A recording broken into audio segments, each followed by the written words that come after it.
Nice truck, by the way. How many do you have? How many trucks do you have?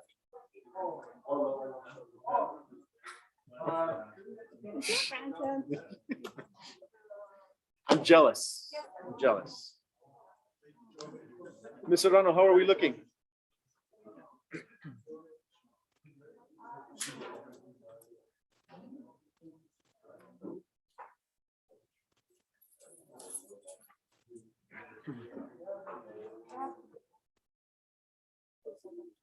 Okay, go right ahead. Oh, hold up.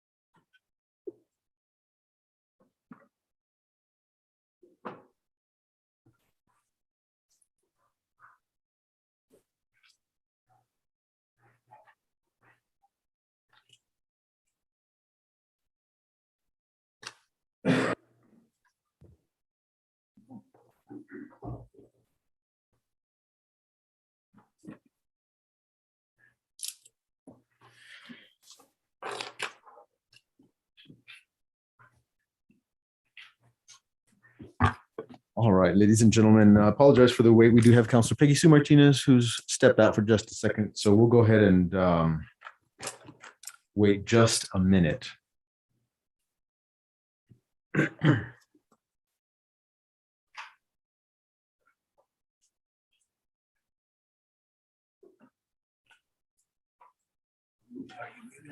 I may not be.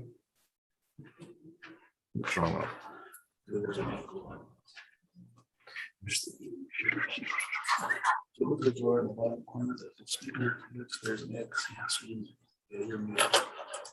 Yeah.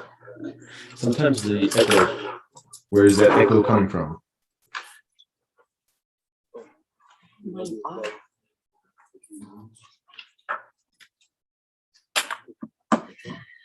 Are you muted? This guy. But the computer has to be muted.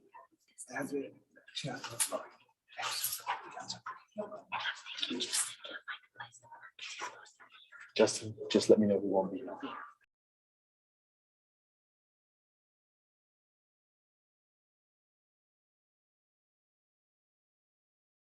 The time is now 6:05 p.m. It is Tuesday, August the 24th.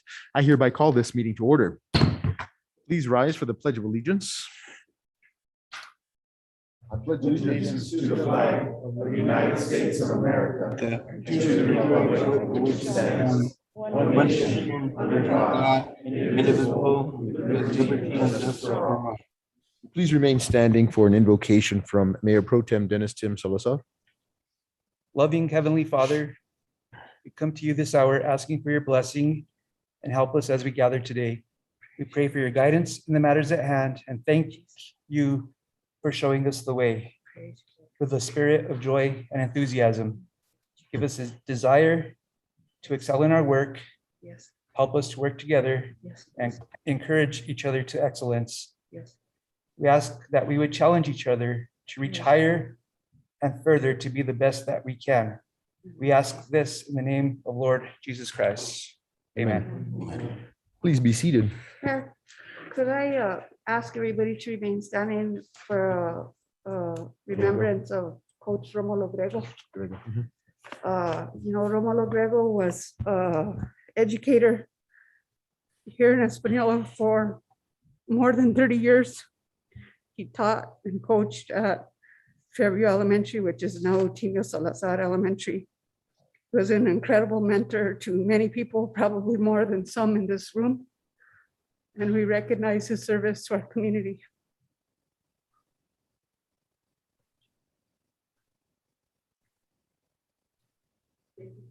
Thank you. Please be seated.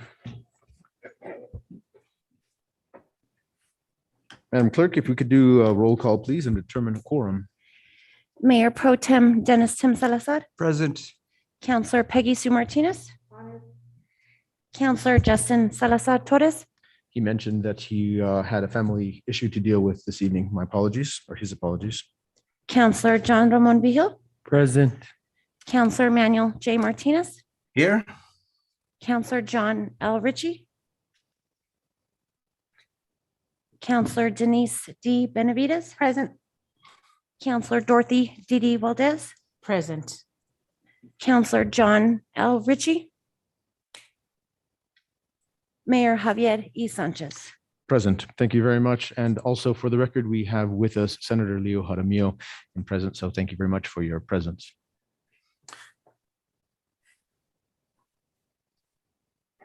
Madam Clerk, if you can just for the record mention that we have a quorum. We have a quorum. Excellent. Thank you so much.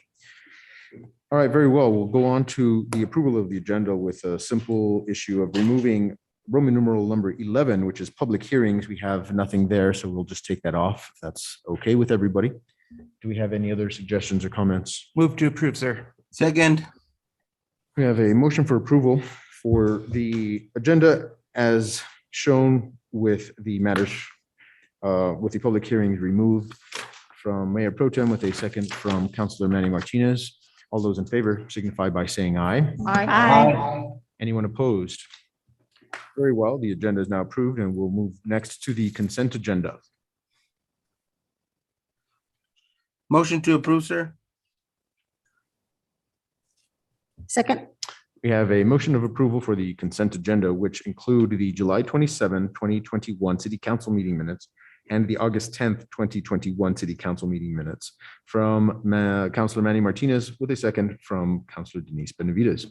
All of those in favor signify by saying aye. Aye. All those opposed? Very well, the consent agenda is so recorded. We'll next move on to public comments. Madam Clerk. Mr. Charles Maestas. Mr. Maestas, do we have anybody perhaps on the visual world out there? Mr. Maestas, could you perhaps see if Mr. Charles Maestas is outside? Mr. Tyler, could you see if Mr. Maestas is outside? Okay. So we received a call yesterday that perhaps his presence would, or that he wanted to speak, but he may or may not be here now. We'll check the internet world again. Don't see anything out there. All right, very well, we'll move on. Michael Hastings of Hemis Mountain Electric Co-op.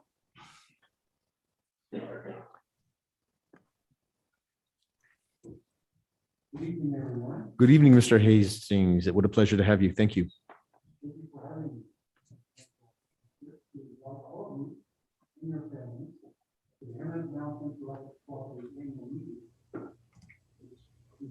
This Sunday, and we're looking forward to a good time. We're going to have registration starts at 9 a.m. and lunch at 11. Business thing starts on 1. And we do have a lot of activities for the kids as well as our business things to be conducted. We have a number of prizes given them at the end of the meeting. So I'd like to begin with all of you and look forward to seeing you there. All right, very well, Mr. Hastings. We thank you so much for the invitation and thank you very much for joining us. Thank you for having me. And also for the record, thank you very much, Councilor Peggy Sue Martinez, for reminding me. We also have with us elected officials, Brandon Bustos and Jeremy Maestas from the school board. So thank you very much for joining us. My assumption is for the presentation shortly with the cheerleaders. Ms. Serrano, you can continue. That concludes public comment. Very well. We'll go next to committee chair updates and councilor comments. Councilor John Ramon Vihil. Thank you, Mayor. I just want to thank the ROTC program and all the volunteers from the Rotary Club and those that stepped up this weekend, Mr. Hastings as well, Mr. Maestas, for joining us at the community cleanup. It's great to see when we have faces there to help us in our community's cleanup. It was great. We always are in need of more people. So going forward, I really hope that we can get together, hopefully more staff involvement. The schools can get involved, the county can get involved. This is our community, and it's important that we take back our community by cleaning up the streets and such. Thank you. Thank you, Counselor.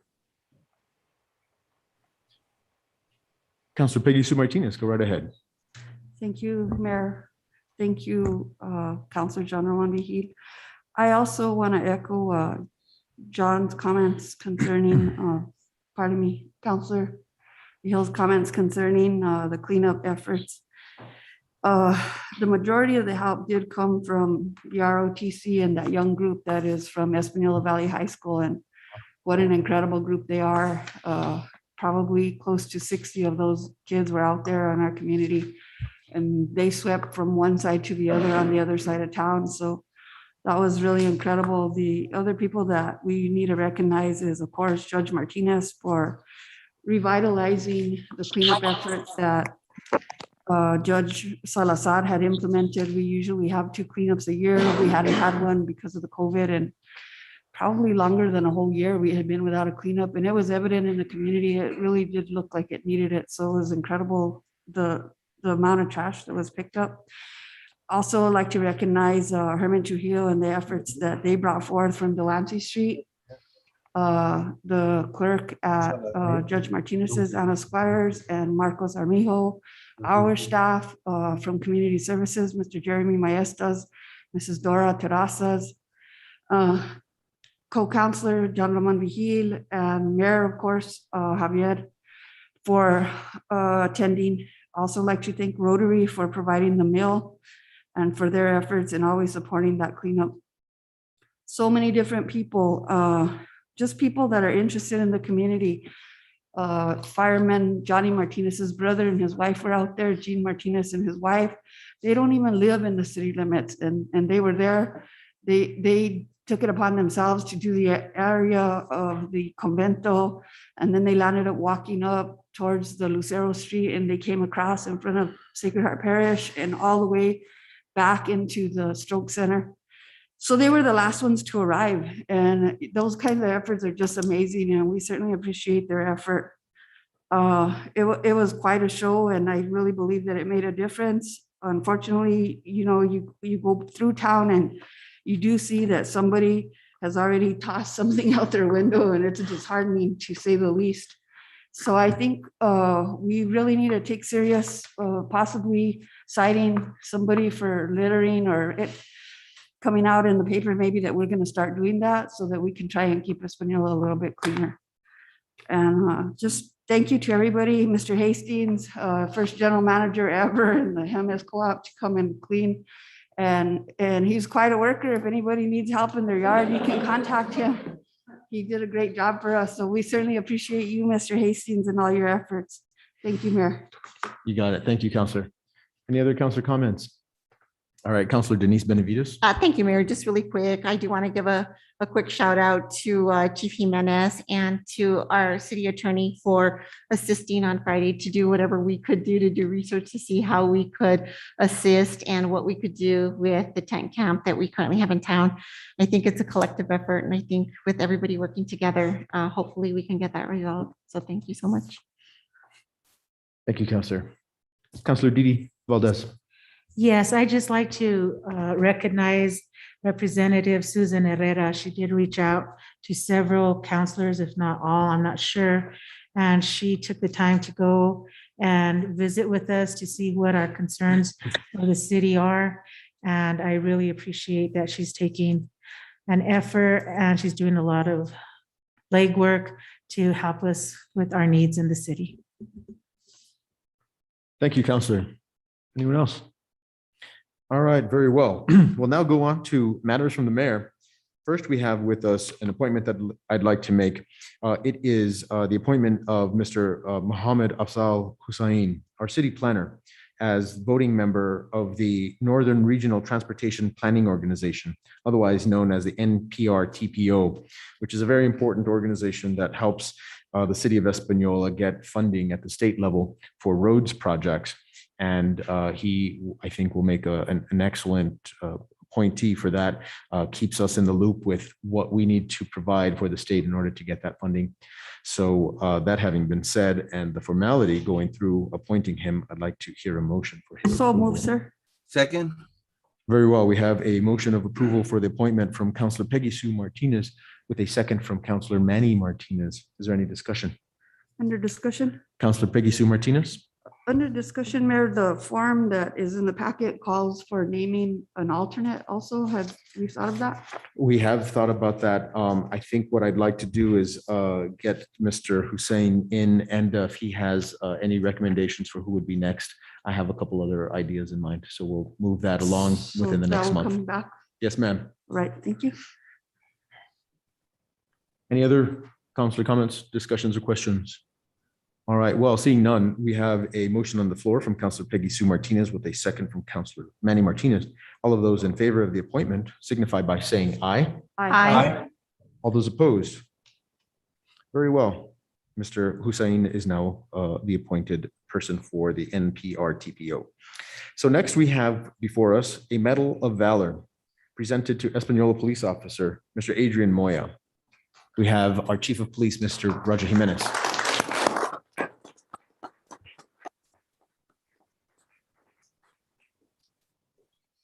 Good evening, Honorable Mayor, members of the council. So there are times such as this that we do want to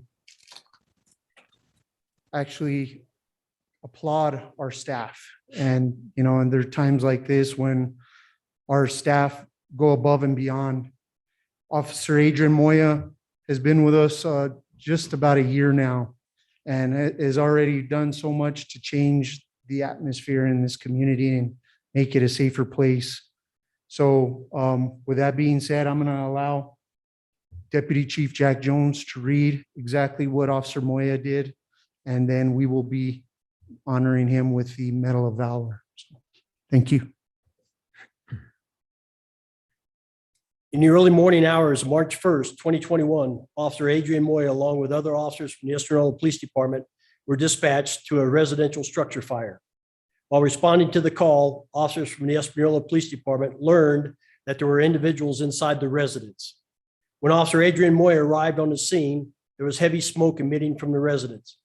Officer Moya approached the door of the residence and heard a female voice calling out. Officer Moya acted quickly and entered the residence through the front door, exposing himself to the heavy smoke. He observed an adult female, very disoriented and having trouble standing up. Officer Moya assisted this individual to her feet and took her out of the residence. Doing this, he saw an unconscious male on the floor near the kitchen.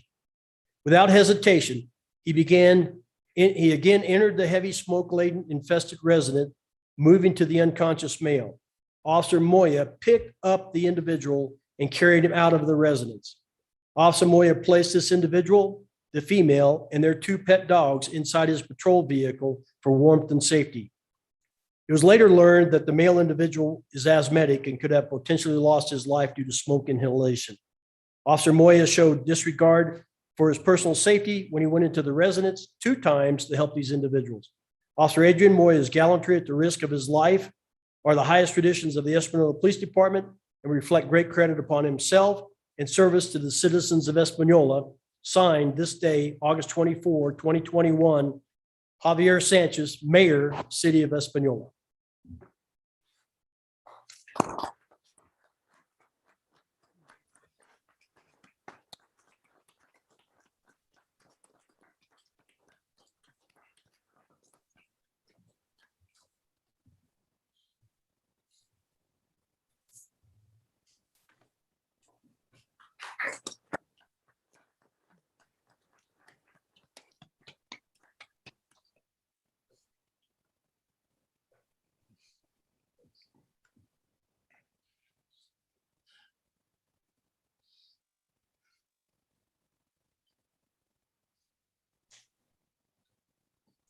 Look this way. There we go. Perfect. Thank you, gentlemen.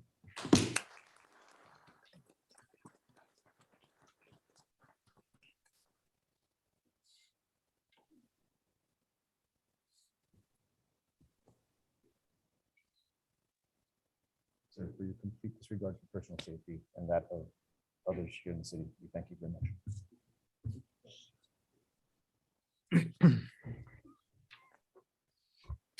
Thank you for indulging us. That's not an indulgence. That's a great way to recognize the great officer that we have before us. So thank you very much. All right. Thank you, Chief, for the recognition as well.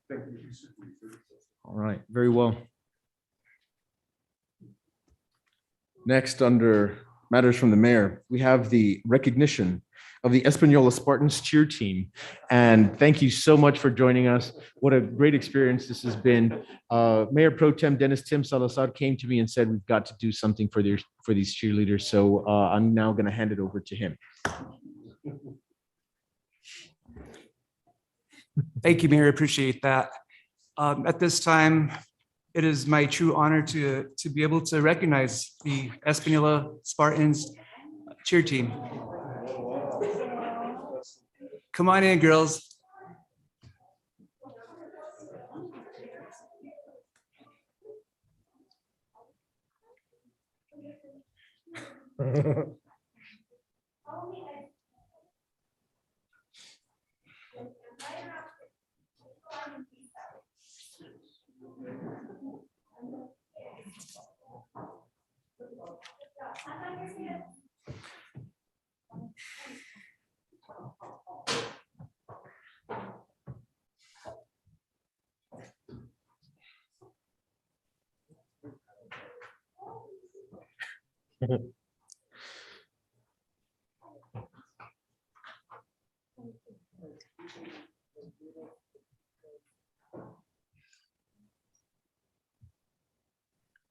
And because I'm little, I have to stand up.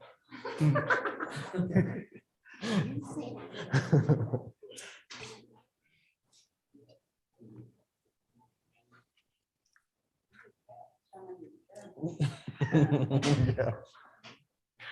They can lift you up.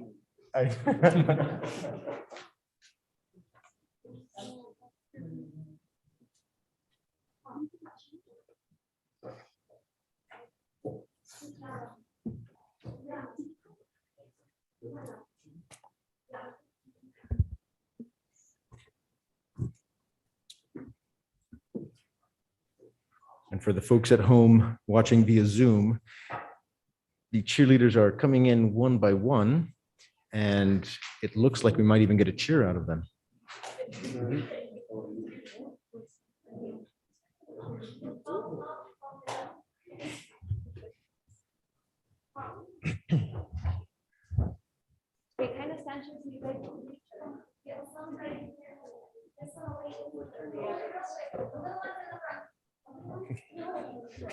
They all go to the front.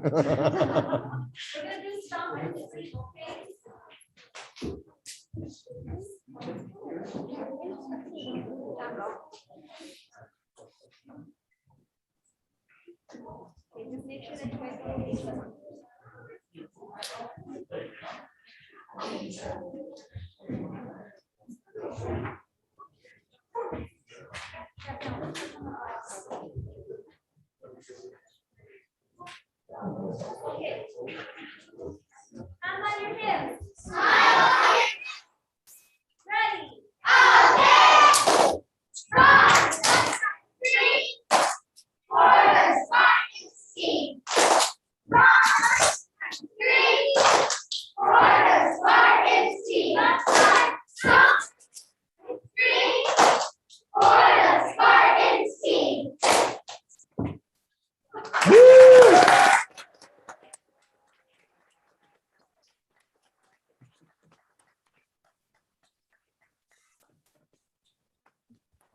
Everybody, we're looking at our future leaders of our community, of our state. Look at them.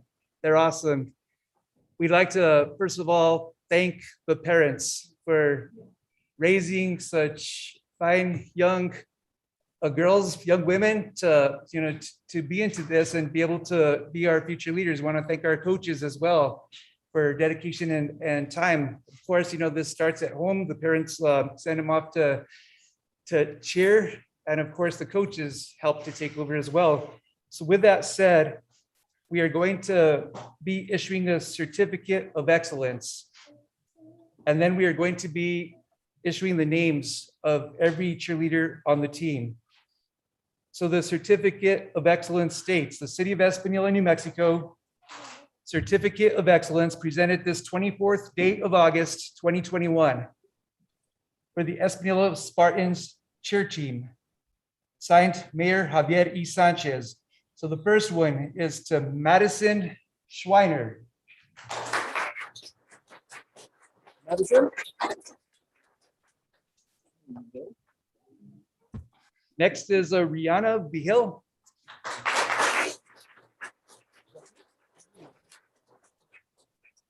Is this Jaylin or Jaylene Vigil? Jaylin Vigil. Come on, Jaylin.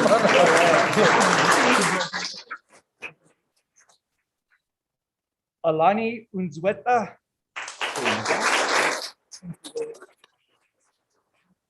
Lauren Trujillo. Emmy Trujillo.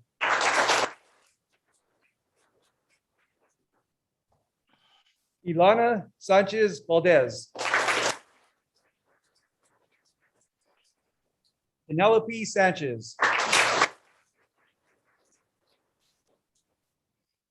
Nolene Sanchez.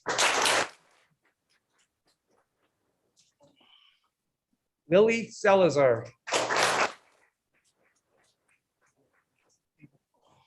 Gabriela Salazar.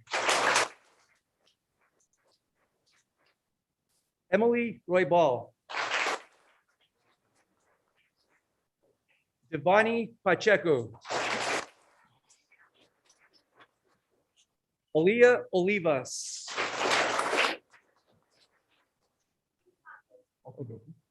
Serenity Nino.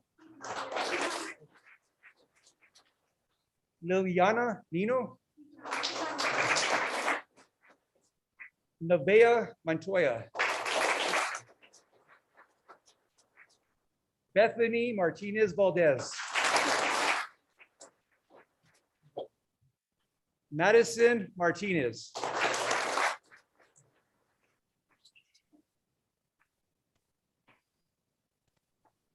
Kristen Martinez. Cristiana Martinez.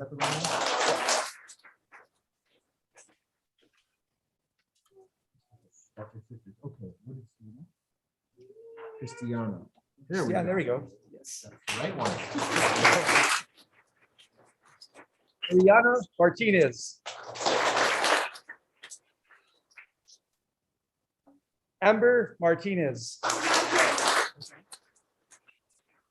Renessa Maestas. Unica Lujan.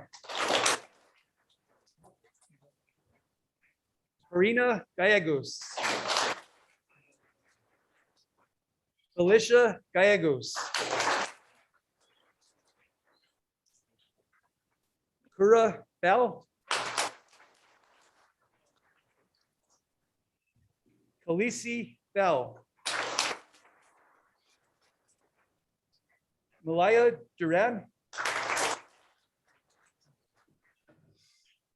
Lyric Duran. Antonia Dominguez. Liana Khan. Abigail Broyles. Delani Balky.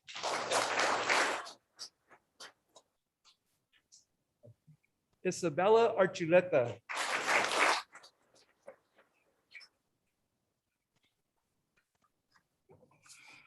Faith Abeta. Sabrina Sanchez Valdez, team manager.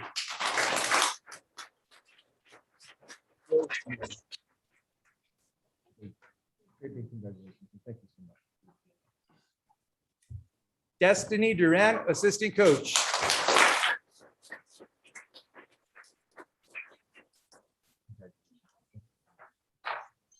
Alicia Duran, head coach.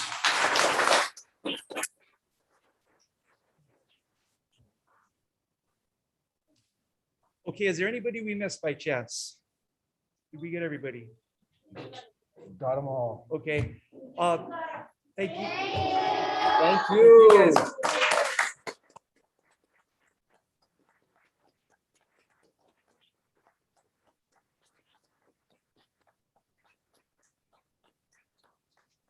At this time, if the mayor is okay with it, I'd like to call on Miss Alicia Durant to maybe say a couple words, and of course, to thank you all, the head coaches. You guys are doing a wonderful job.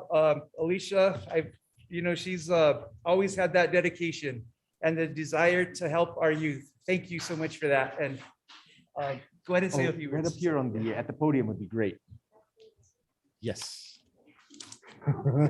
Yes, you do.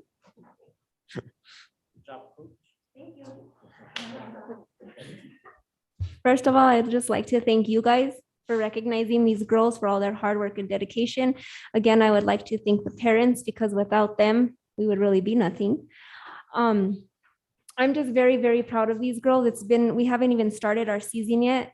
They've done one performance for the backpack giveaway. They are all at practice giving their 100%. And it's just amazing to work with such a wonderful group. I'm very, very grateful for them and for all the parents as well, because without you guys, like I say, we wouldn't be where we are today. Thank you. And I'd like to say thank you to my husband, Lloyd Duran. Nobody sees all the hard work that he does.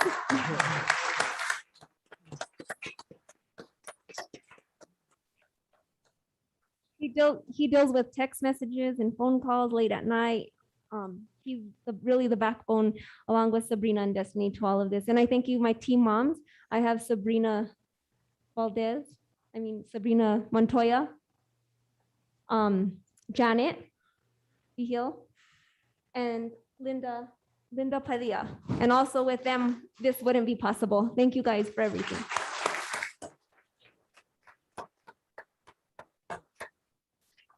Alicia, I'd just like to say good save by naming your husband.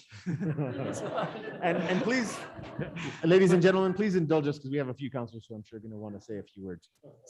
So with that said, just bringing this to the mayor and our city manager, 100% behind this to be able to recognize our youth and of course our coaches. So you guys keep up the great job. I want to thank our city clerk's office. Of course, they take on any task with a huge smile on their face and they do a great job. So thank you, city clerk staff as well for doing your part to help to give this great honor. So once again, thank you guys. We appreciate it. All right, Councilor Peggy Sue Martinez, go ahead. Thank you, Mayor. I had the honor of being able to watch these guys perform at the backpack giveaway. And I was very impressed with the amount of discipline that these young ladies have, how they pay attention to their coach and how their coach speaks to them, very respectful and just teaching them how to do things properly. And we certainly appreciate that. These girls are lucky to have you and they're lucky to have parents that are dedicated to getting them to practice and to being able to have the opportunity to be involved in something so incredible, so young. And that just makes me excited for the future of what that discipline will do for them later on in school and later on in their other team sports and later on when they cheer for the high school, of course, and maybe further than that. So we just certainly appreciate all the parents that are here.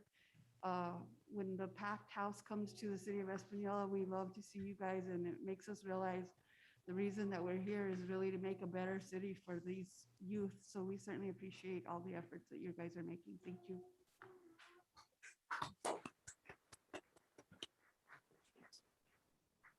Councilor Benavides. Thank you so much, Mayor. I first want to start off by just congratulating the girls, and that sure was amazing. It was awesome. I can tell there's not a single shy one in the bunch. And secondly, thank you so much to each and every one of the parents for just allowing the girls to participate. I think it's really important. And to each of you girls, remember, you're always leaders, not followers. It's how we do it here in Espanola. So continue the good work. Thank you, girls.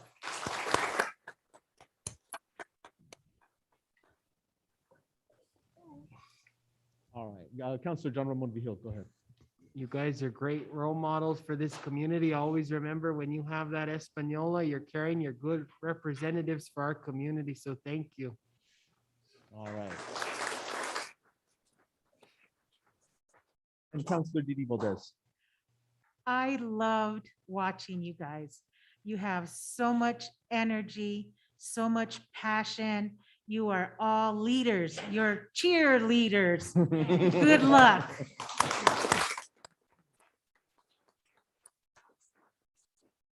All right, ladies, thank you so much. You have once again restored our faith in humanity. And we know how hard it is. It's not just fun and cute. I mean, the amount of work that you put into it is clear. And like you said, there's always somebody supporting you. And just know that we're here to support you in whatever way we can. So thank you so much.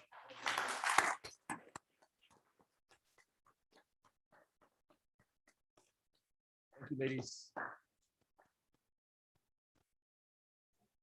Thank you. Do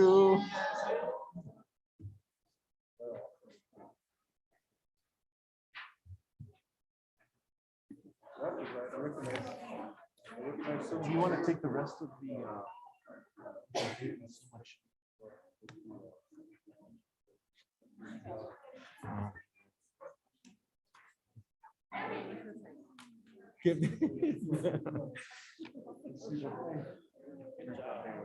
All right, ladies and gentlemen, we'll just hold off for a little bit as we clear the chambers here.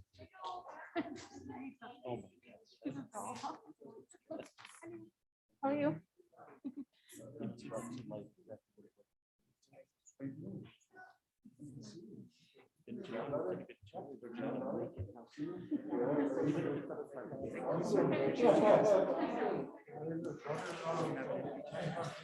I know, right? All right, very well. Ladies and gentlemen, we'll move on next to matters from the city manager. We'll go ahead and hand this over to Mr. Javier Martinez. Good evening, Mayor, members of the governing body. I don't have any items in regards to a matter from the city manager, but there are items on the agenda that I will be addressing. Some good things coming to the city, but I will stand for any questions from the governing body. All right, just hold on for 1 minute. We'll allow the chambers to keep going, and that way we get a little bit more calm. All right, I think that's better now. Go right ahead, sir.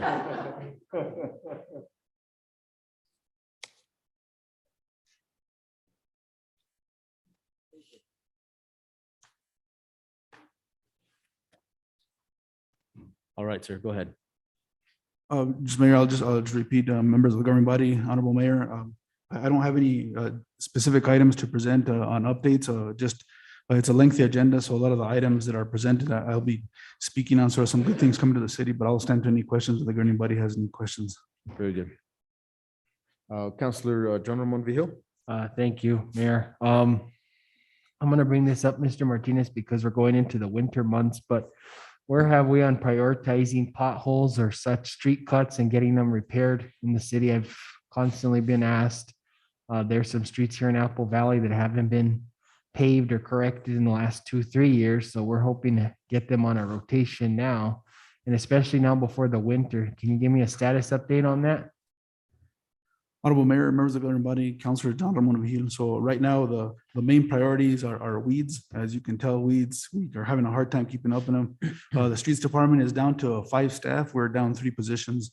But they have all these areas on their radar. I can send you an email later on on updates, but I know that the streets department does forward any information to the city clerk's department to put it on Facebook to kind of give an update, just like what we do with North Central Solid Waste on that, on the status of what streets department is doing on a day-to-day basis. But that's not my question. That's not an answer to my question. So where are we on getting the potholes or at least some patchwork done? Councilor John Ramon Vihil, so I'll go ahead and yield the floor to our street supervisor, Mr. Elijah Mares. Mr. Mayor, honorable members of the committee here. We have actually been. I apologize, sir. Is the light on for the microphone? Yes, sir. Okay, perfect. Thank you. Yeah, it's on there, make sure. We have been doing a lot of patching around town. We've been concentrating more on thoroughways. So anything that has high traffic volume is become priority. We have slated for this Thursday to do the one by the high school because there's a lot of traffic going to the schools. We had to fix some of the valves there and oh, can't quite see me there. So those have been slated first to get taken care of. Any of the ones in Apple Valley and stuff, we will take care of.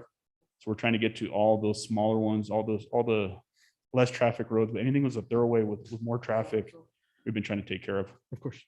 So I understand arterial, and then we're gonna go to feeders. I Yes. wanted just an update of where we're at and prioritizing coming down the chain, the food chain.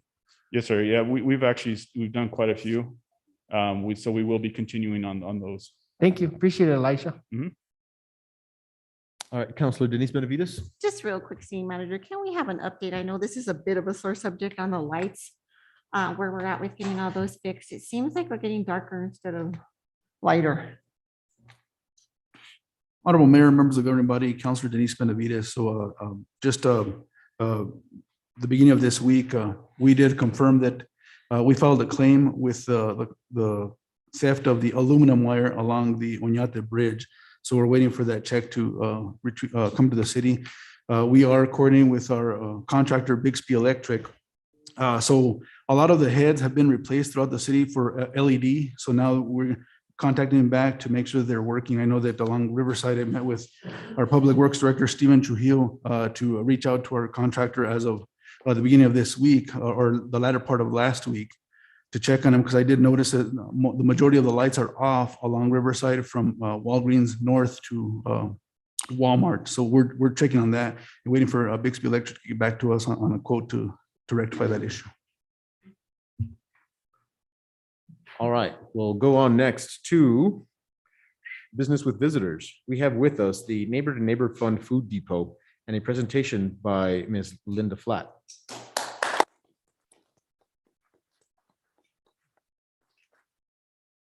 I have to say, excuse me, it's a hard act to follow after those cute little Yeah. cheerleaders. Mayor and City Council, thank you so much for inviting us. We're so excited to be here.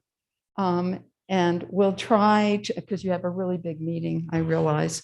But I just wanted to introduce two people that made a difference for us to be able to be here. And number one, I know you recognize the Senator Leo Jaramillo.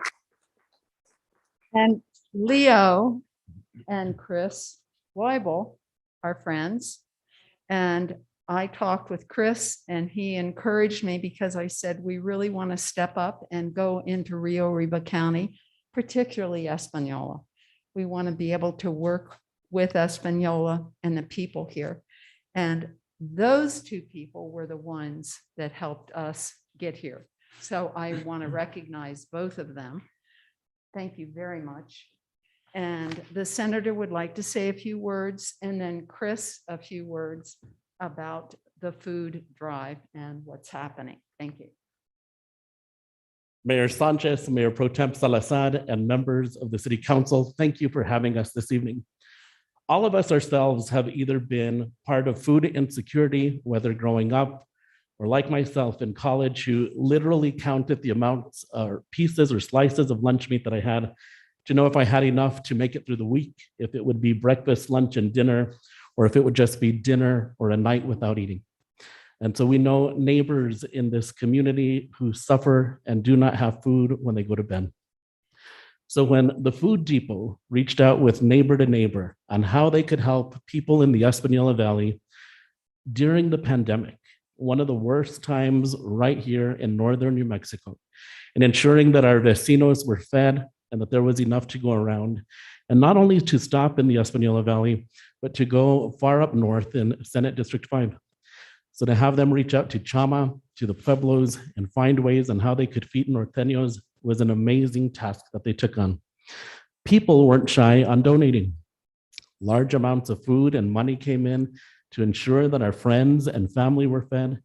And to you, my friends, I would like to thank you for your hard work as volunteers on thinking of northern New Mexico and on ensuring that you would help to tackle food insecurity during a global pandemic.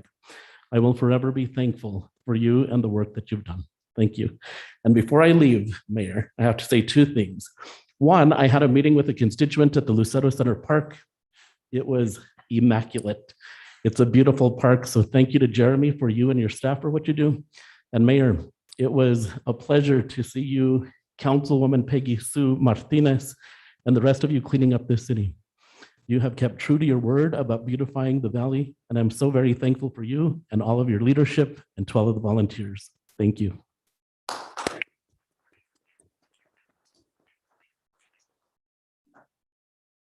I just want to say it feels good to be back home. I may live in Santa Fe right now. I've been there for 3 years, but my roots are here in the valley. I'm a excuse me, I'm a little sentimental because it feels good to be back home. I was a 93 Sun Devil here. I played football, I played basketball. I coached basketball here at JHR Elementary. We did a lot of church events. We helped feed the community. My heart has always been here in the valley. I love Espinal Valley. And when I came across Linda, one day when she was riding her bike, she asked me if I would help her with something special, and that being the food depot. And I just thought at the time it was just a Santa Fe thing. And I said, oh, it just benefits Santa Fe, and it's nice. But I said, how can I benefit the valley? Because I'm thinking of the valley all the time. I said, this would be awesome to have something like this. And if you've never been to their facility, it's located on Siler Road. It is totally amazing. You guys have to do a tour. I was totally like blown away to see the facility, the workers, all that goes on in that building to make things happen. And I thought, how nice it would be to be able to take what they did in Santa Fe and bring that here to the valley. I said, my goodness, this would bless so many families, because I've been that person in the trenches here for many years, helping feed families, go to communities, do cookouts. When I was coaching basketball, the kids were poor. They had nothing. I'd buy them food every day from the concession stands. My wife and I have always had a heart for the Valley of Giving. And I was so happy that when Mayor Javier Sanchez became the mayor of Espanola and Senator Leo Jaramillo came in, and all of you that I know from high school and stuff, you guys taking positions and making things better here. I still want to help. I still want to be a part. And so Linda has brought something special here to the valley, and I want to be able to monopolize on it and be able to grow it. The food depot helps and feed families. So when you donate, back in the day, when they did the food drives, they would drop off the food in your house. So the first year I did it, my house was full of food. Like I'd walk in my house and I would see just my whole floor covered with canned goods and everything. And I'm like, oh my God, look at all this food. And I'm like, when are they going to come pick it up? Because I had so much food in my house. And then to see where it would go and how it would get distributed. And then eventually they went, because of the COVID, they came up with the website where you can donate. So the money that you give buys so much food, buys so much pounds. When you guys do a tour over there, Linda and her staff will be able to give you the lowdown and show you everything. But I just want to thank you for the opportunity to be able to come and present something special. And thank you, Mayor, for inviting us as your guests to be able to present this opportunity to share it with the Valley and the northern area of something special. Because my goal, our goal, is to be able to grow this program so big that it just infiltrates all the way to Cuesta, Taos, Chama, all these areas. And I see Espanola as one of the big hub stations besides Santa Fe to be able to supply food for all the northern area. So thank you for your generosity and your kind hearts for having us here. And it feels really good to be back home. God bless, and I love you guys.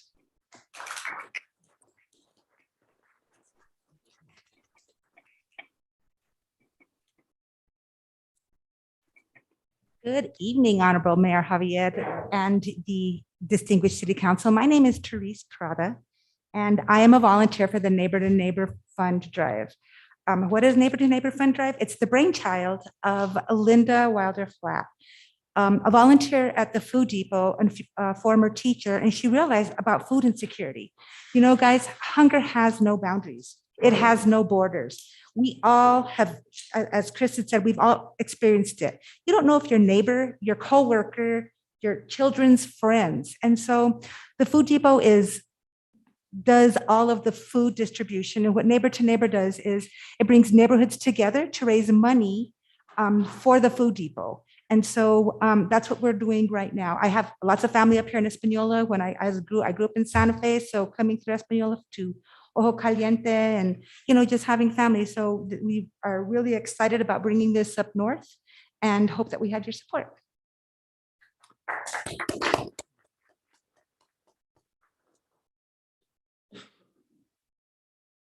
Hi there, I'm Jane Freeman, and it's good to be back in the Espanola Valley. I worked here as a visiting nurse about 20 years ago and with BNS, or 25 years ago with BNS.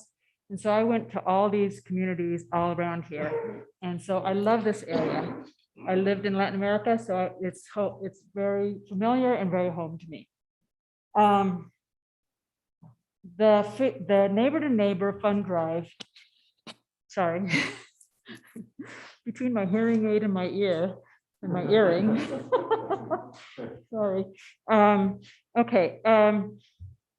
So the beauty of Neighbor to Neighbor is reaching out to communities and businesses to donate, to purchase for food to distribute. And on your second page here of the handout, you'll see that in 1919, pre-pandemic, we're bringing up about 1 million pounds of food to the Espanola, Rio Arriba County. And during the pandemic, that doubled to 2 million pounds of food. And so it is growing. Last year, during the pandemic, we raised $170,000 for food. So if every dollar can purchase 5 pounds of food, you can imagine how much food that is. It also provides, for every dollar, it provides 4 meals. So no donation is too small or too big. So $100 donated can purchase 500 pounds of food or deliver 400 meals. So it's pretty amazing what they're able to do with that money. The Food Depot has also won numerous awards for fiscal responsibility. So you'll know that your money goes to where it's supposed to go. We have signs here. And we'll leave some for you here. And again, I just put that $1 equals 4 meals. And I think what it does is it breaks it down so that a person can donate $1. And it also has a website, or you can mail in a check. So I appreciate very much your giving us this time to let you know what we do. Thank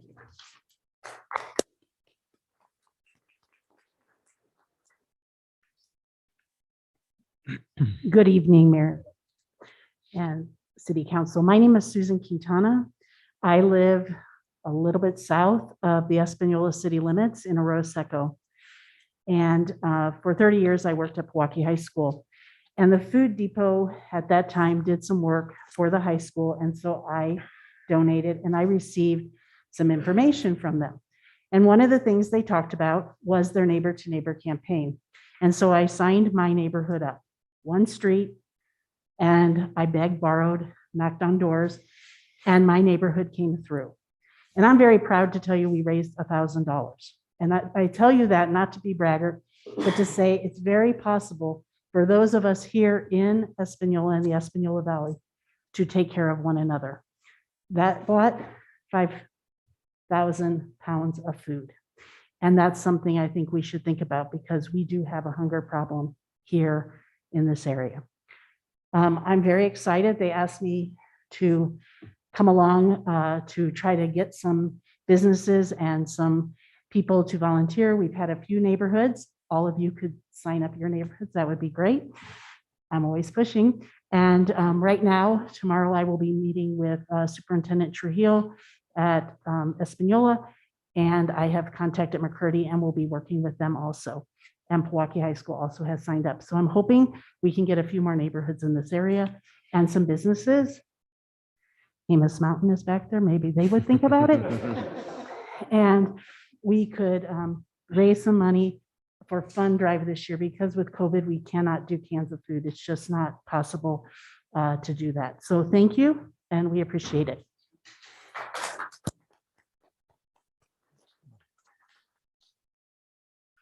Just a little more.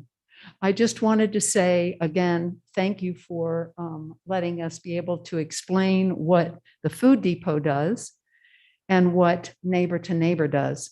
Neighbor to Neighbor actually has been created and built up over 10 years, and this is our 10th anniversary. And we're very proud of that, because when we raised $171,000 last year, that actually equaled over 850,000 pounds of food, which actually will provide about 7,000 or 750,000 meals. So think about that. The idea is that this is new for us to come into the next county. And our thought is we want to build and be able to let people in Rio Arriba, not just Espanola, but all of Rio Arriba, all the way up north. I even traveled to Chama and met with Pastor Tim. He has a great food pantry up there, and he was very excited to meet with us. And so it says that there are people in the community that are willing to step up. And that's why we came to you. When we, in Rio Arriba County, during the pandemic, as the senator said, the Food Depot was in emergency mode. They were in overdrive, and they really made a difference, not just in Santa Fe or Rio Arriba, but all 9 counties. They helped with having distribution of food.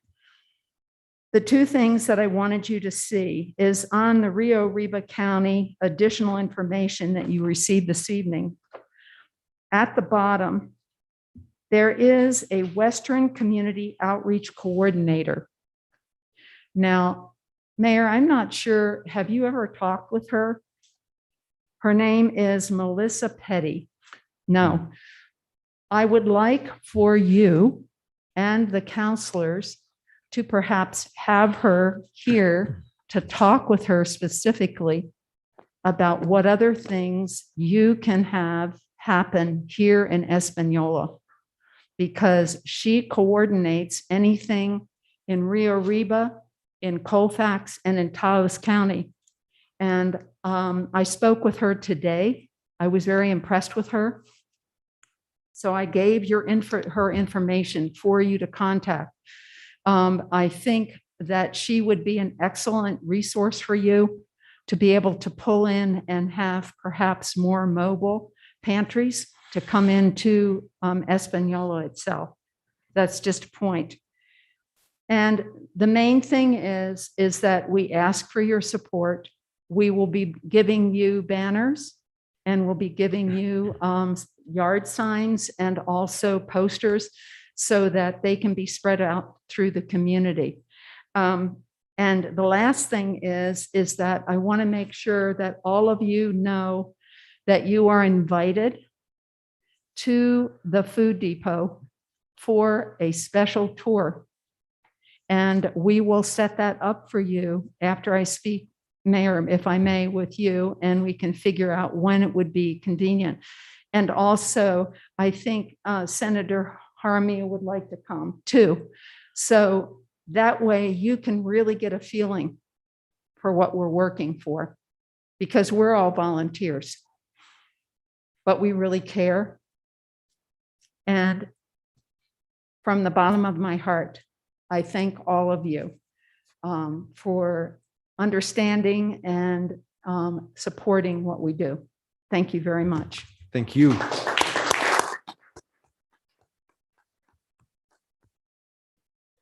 Thank you very much for the presentation, and it was wonderful speaking with you the other day. It gave us a clear idea for exactly how you can leverage the money that you raise at the food depot to an extent that you get 4 meals for every $1. So thank you very much. Appreciate it.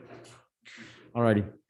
We'll now move on to the next item on the agenda, which is items proposed for council consideration, discussion, and action items.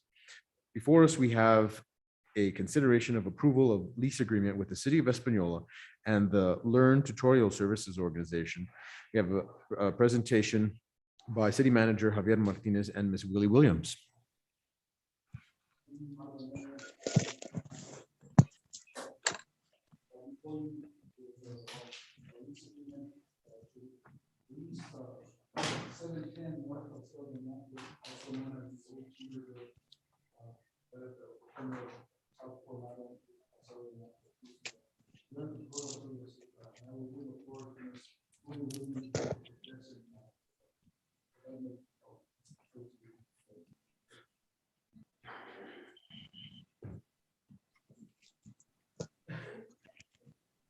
I'm sorry, Mayor, I was muted that whole time. But I'll yield the floor to Ms. Willie Williams to provide more details on where the services that her organization will provide in utilizing that facility. Okay, good evening. I'm trying to get, I hope yes, good evening. My name is Willie Williams. I've been a resident of Espanola for 7 years. I have worked in the community. It's like I'm lost. Okay. And what I want to do is start an educational and training center catered to the citizens of Espanola. At this present time with the COVID, we have a lot of problems going on with families and education and extra educational opportunities. What Learn Tutorial is an additional education service. It's been in effect since 1997, and it has great stats. It worked with President Obama, with the President Obama's ARRA stimulus dollars. We had a Family Recovery Initiative, which was a wraparound service. We had a tutorial and a resource center. In the morning, we serviced the parents. And in the evening, we serviced the children of those parents. And what we found out, if we work with the entire family, or we work with families to give them additional services, it helps a lot. I have stats from the Recovery Initiative where we increased attendance by 20 days. We increased test scores. So it has a pretty good track record. I've worked with, to try it out here, I worked with ALC Global, which is a new company, printing company on Riverside. And we worked with Help New Mexico, and we did an internship where we took students and we taught them leadership as well, soft skills as well as hard skills. That's one of the problems I find as I talk with people, that they want more training. I've done my market analysis. I've ridden a bus. I've walked the streets. You all might have even seen me. And I talked to the citizens and asked them what would they like. So this is what I came up with. And like I said, I've been in work for, the organization has been available since 1997. I started in Gary, Indiana. I have been in Atlanta, Georgia. I've been in Milwaukee, Wisconsin, Omaha, Nebraska. I bring my expertise, experience, and education to the city of Espanola to help out families. So I would very much appreciate, because I want to partner with different organizations to bring additional resources, to bring to the forefront the things that we have to highlight the city. We have some wonderful things going on in the city, and sometimes, and a lot of times, it's not distributed and the citizens don't know about all the wonderful things. I'd like to help with that. So I have a lot of things going, but most of all, I'm working on educating the family, the children, and the community. Thank you very much. I hope you all would allow me to lease the building. I am so looking forward to it, and I have lined up things, lined up partnerships with different organizations. I'm just really looking forward to it, and I hope you all find in your heart to bring a little diversity to the city as far as education. And that is in no way or any, I'm not trying to be offensive or anything. I'm just trying to be supportive. Thank you, Ms. Okay. Williams. Thank For you. purpose of discussion, motion to approve, sir. Very Second. good. We have a motion for approval from Counselor Peggy Sue Martinez and a second from Counselor Manny Martinez for question and discussion. Counselor Peggy Sue Martinez. Under discussion, just so that the public is aware of what the amount is, I'll yield the floor to City Manager Martinez. Thank you. Thank you, Counselor Peggy Sue Martinez, Honorable Mayor, members of the governing body. So the agreement states that this organization will pay the city $1,000 a month for a term of 3 years. All right, thank you for the clarification there. Do we have any other counselor comments or questions?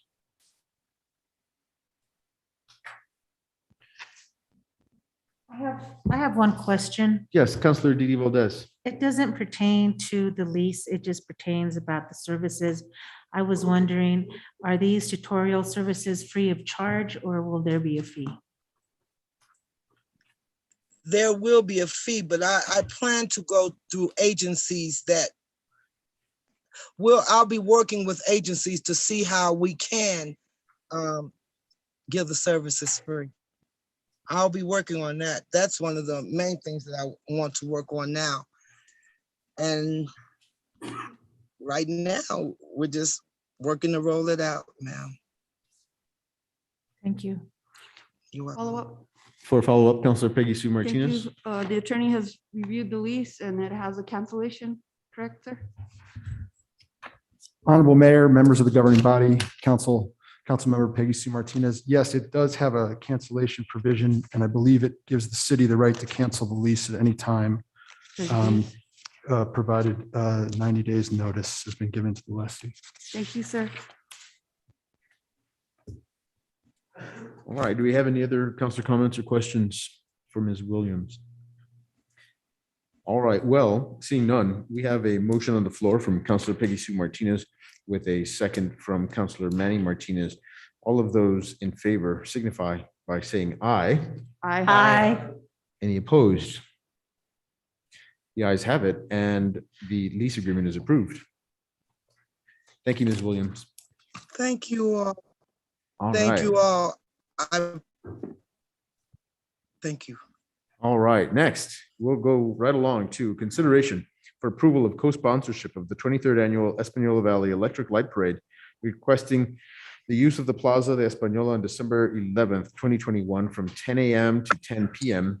We have before our Community Services Director, Mr. Jeremy Maestas. Thank you, Honorable Mayor, honorable members of the City Council. Before you, we do have the request for co-sponsorship. The Downtown Action Team has requested co-sponsorship for the 25th Annual Electric Light Parade and Christmas on the Plaza. This is scheduled to be happening on Saturday, December the 11th, 2021, from 10 a.m. to 10 p.m. I will say that with the current situations, we have been in discussions with Ms. Tini Bustos, who's the president of that organization, in case any modifications need to be made with current health orders and situations of that such. So the city will be prepared to take that, if work with them on that if we need to. Move to approve. Motion to approve. Second.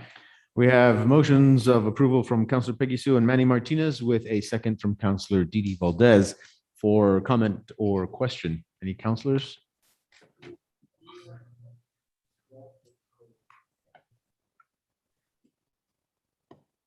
I don't, yes, I see Christine's iPhone.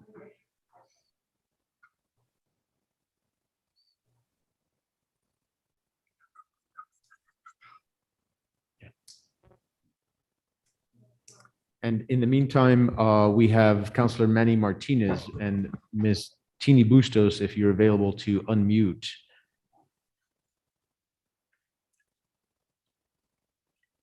There you are. Okay, you remuted.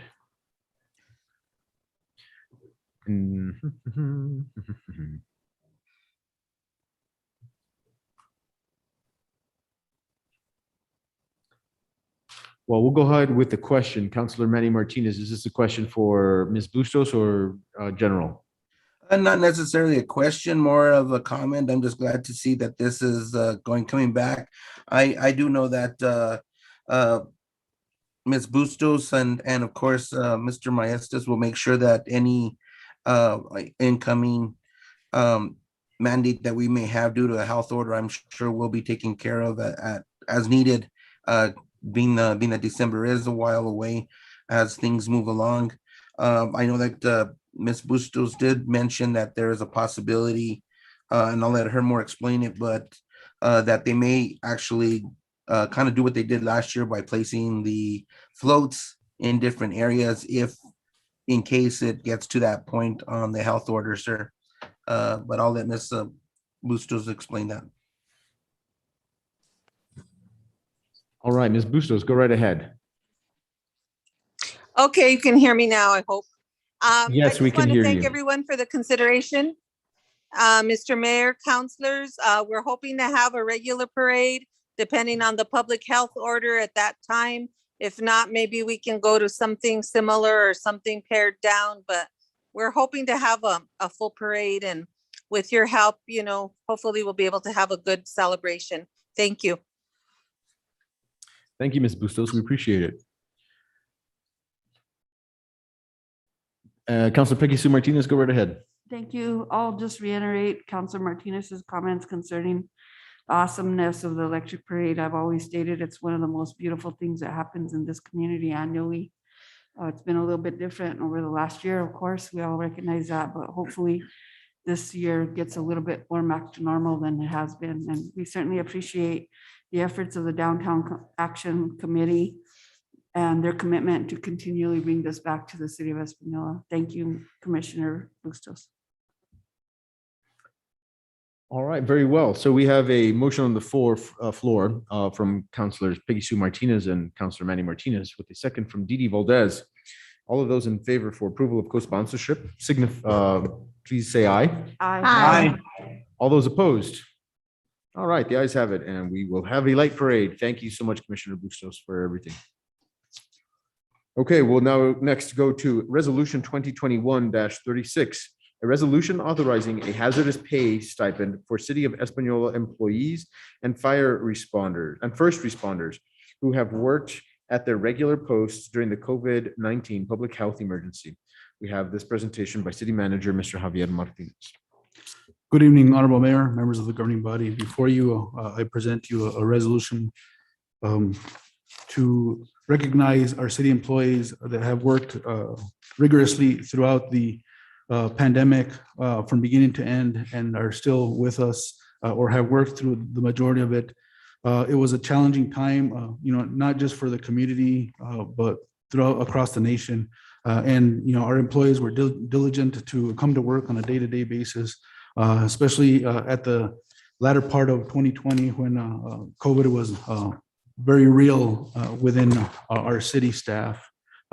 We were struggling to that, and I'd like to really recognize our first responders, our PD and fire that were there day in and day out, putting their lives and their families' lives at risk, contracting this virus. So with that, I yield the floor to any questions. I guess one thing I'd like to, Mayor, just make a quick amendment to this resolution under number 2. If you can indulge me, Mayor, on the second sentence where it says this hazard pay only applies to employees that have physically worked for a period of 12 months, consecutive months during the the public health emergency. I'd like to make that as number 3. And then the other one, the one below that will be number 4, just to clarify that number 3 will apply to both number 1 and number 2 parties. Thank you, Mayor. So the only reason that we're doing that is for clarification, so that it stands on its own. That sentence stands on its own. Because, and I'll clarify, let's ask for Mayor, thank you. So the way it shows, we don't want to open it to question that the 12-month consecutive would only apply for the 1,500 stipend. If we put it separate on its own, it'll apply for both the 1,000 and the 1,500. That's correct. Exactly. That's correct, to make it very clear. Motion to approve with, for discussion purposes, Mayor? Second. We have a motion for approval from Counselor Peggy Sue Martinez with a second from Counselor Manny Martinez with the amendment that the second sentence in number 2 becomes number 3 and that number 3 becomes number 4. So for the purposes of discussion or questions, Counselor Denise Benavides. Just for clarification, can we have a total? What's the total for non-employees? Non-first responder employees? Thank you. And then the total for everyone else? Just a breakdown. Do we know the totals are? Just to clarify, Councilor Benavides, so the total amount overall or for each employee? Just overall, fine. And I apologize, I don't have the math in front of me, but I think the total was close to about 140,000 for all employees. Thank you. Counselor Peggy Sue Martinez. Thank you. So the money is not coming out directly out of our budget. It's a federal opportunity that came that allows for this type of pay to be made to employees that work through the pandemic. There's an acronym on here that is the SLR. If you scroll down, I'll be able to see it. The other way. Okay, it's the SLRFRF fund. So could we have the name of that instead of the acronym so that we know exactly what federal fund that's coming from? Very good.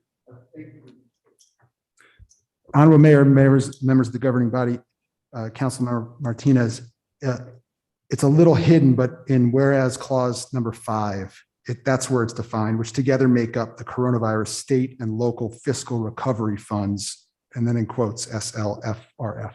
Could we Oh, put there it that at the top of this sheet so that we know that that funding is coming from there and it's a federal funded situation?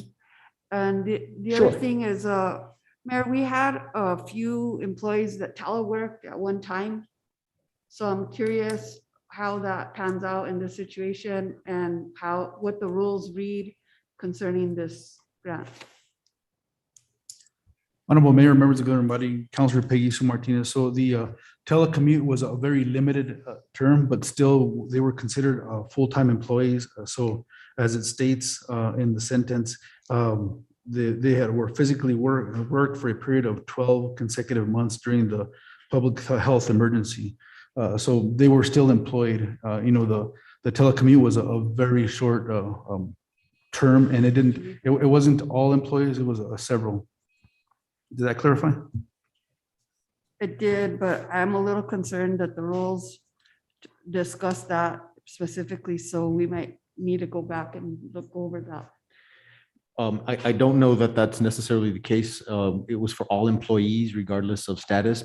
We were the ones who could place a greater importance perhaps on first responders, which is why there's a stipend difference for And it first never responders. spoke of teleworkers. And it didn't speak of teleworkers. Okay. Councilor Benavides. Just really quick, Mayor, I'm just kind of curious to see if there were any first responders, firefighters, and police officers that maybe were on the job list in the year that got excluded. Did we have any of those? Honorable Mayor, members of the governing body, Councilor Denise Benavides. So there was only a handful of employees per se. I couldn't tell if it was first responders or not, but there was only a handful of employees that did not qualify for the service. But also there are employees that are no longer with the city that can still qualify for this. So the way that we're going to approach that is we're going to reach out to their last physical address or addresses given and approach them to reach out to us to give them their payment. But there was, like I say, there was a very minimal employees that were that were excluded from this So list. this is going to cover employees that no longer work here? If they were here for 12 consecutive months within the city, But they're no longer employed here. We're still going to offer them. a stipend. that's correct. What was the basis behind that decision? Because they sacrificed during the pandemic, during the 12-month period. And then they left employment here. That's correct. Interesting. Okay. Counselor Peggy Sue Martinez? Being that we're seeking workers that are no longer with us, in some cases where an employee would have been with us during the last 4 months of it, is there any way that it could be ratioed out where they would receive a ratioed amount?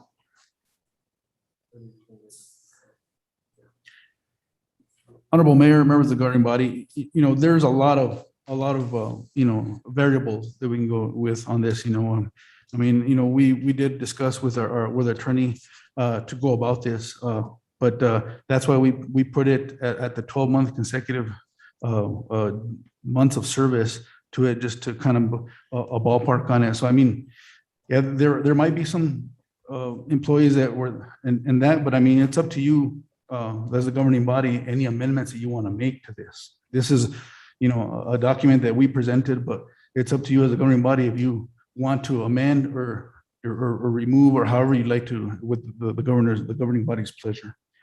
One thing I'd like to comment, first of all, Counselor Manny Martinez, do you have your hand up? Yes, sir.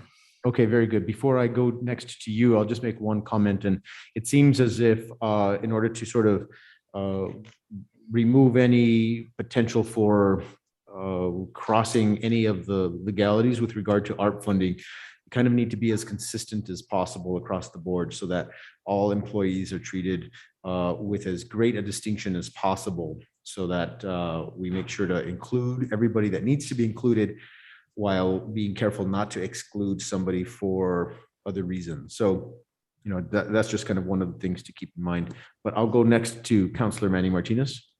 Thank you, Mayor. First of all, I just want to say that this is, this is really great because it's a small way of showing appreciation to the first responders, to utility workers that stayed working through the pandemic, that didn't miss a beat to make sure everything was safe and make sure that the water kept running, to make sure electricity kept on, and everything that we need in place. I think that by keeping all that in place, I think it helped ease what was going on during the pandemic, at least a little bit. So I think this is very important that we do show our appreciation in which way we can. My question is, are we considering that right now, I consider we're still in the pandemic. So does the year start from April of 2021 to April of 22 or 20? Where are we going to go from the whole 12-month period time? Because it just depends on when you started. They might still be in it. There's no chance of telling how long this thing's going to end. I know the big difference is the majority of this time during 2020, there was no vaccine. There was no way of at least a light at the end of the tunnel, you might say, for many of these people. But so that's just my question of what the time frame is for the 12 months, and just so that way we can see where these other people might fit, as far as like Councilor Martinez said, someone that started 4 months ago, 5 months ago, 6 months ago, considering we're still in the pandemic, sir.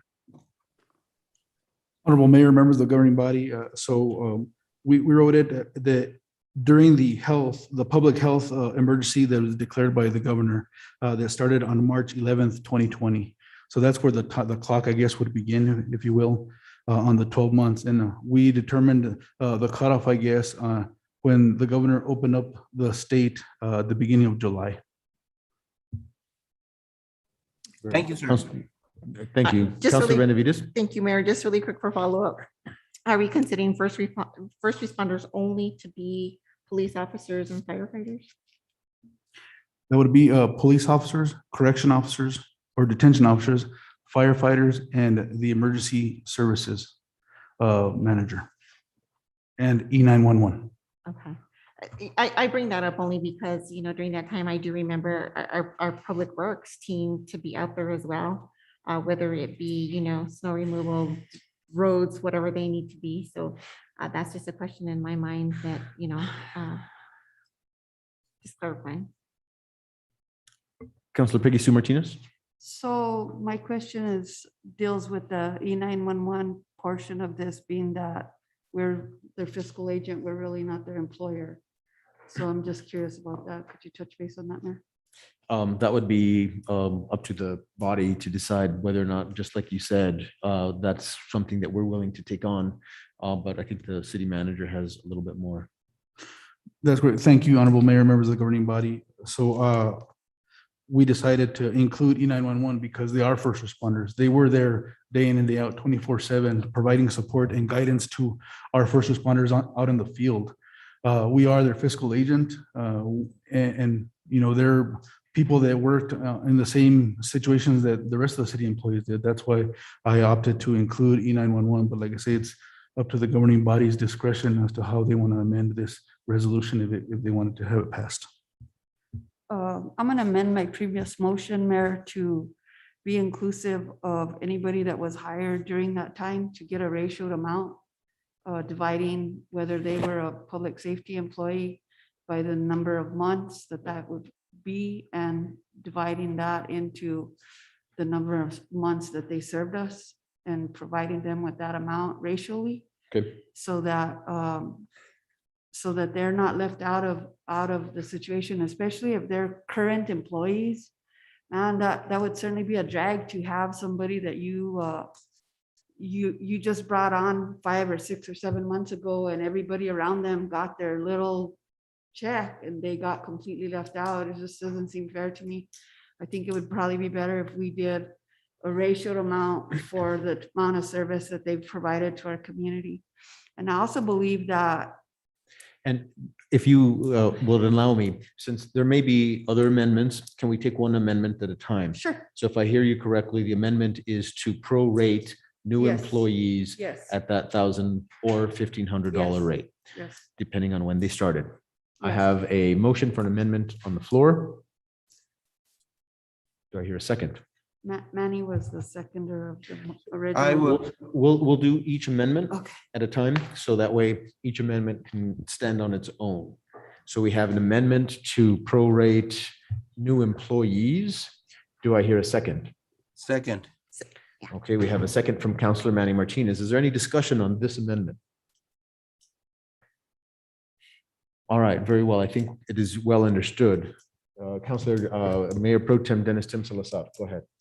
Yes, thank you, Mayor. I think Councilor Benavides made a very good point.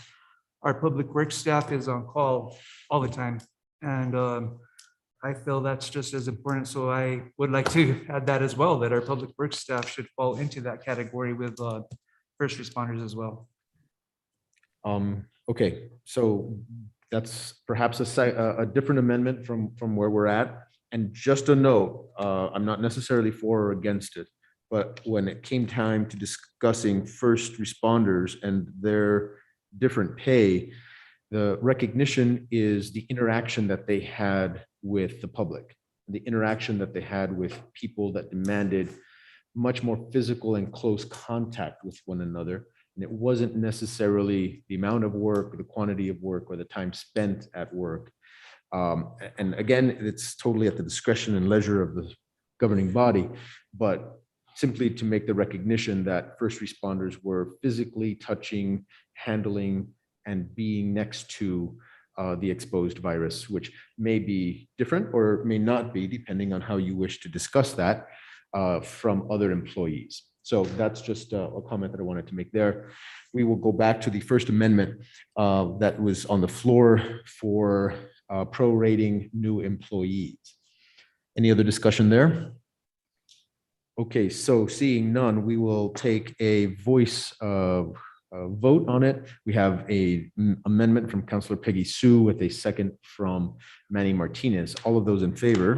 Point of order, Mayor, we're only voting on the On amendment. the amendment, at this yes, that is exactly correct. Only on the amendment. All of those in favor signify by saying aye. Point of order, sir, it's a resolution requires a voice. vote, Not for the amendment.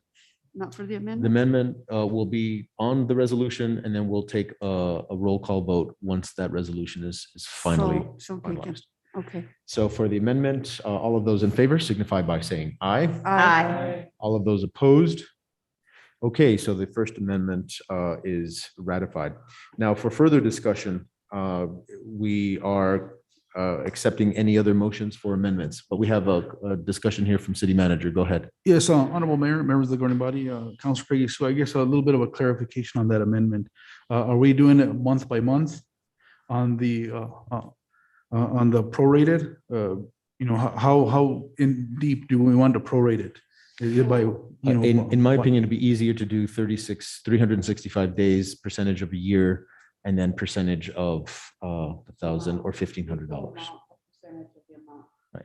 It's okay, just for clarification on how we were going to break down the. Is that okay with City Attorney to be able to use that as our means by which we will determine the prorate? Yes. All right, very good. Okay.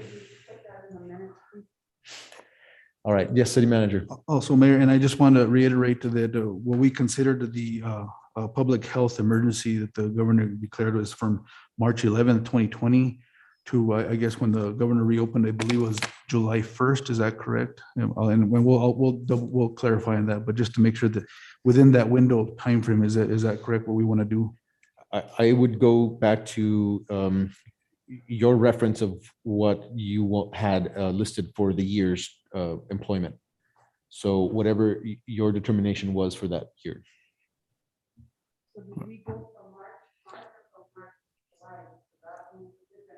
Sure. We determined that when the governor fully opened the state at the beginning of July. That's where So it's the a cutoff year time was. and March, April, May, June, July, and 4 months or so. Okay. So long as that is recorded, that we write the date from.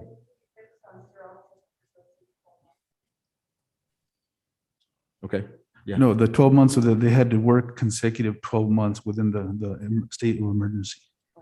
That was to qualify.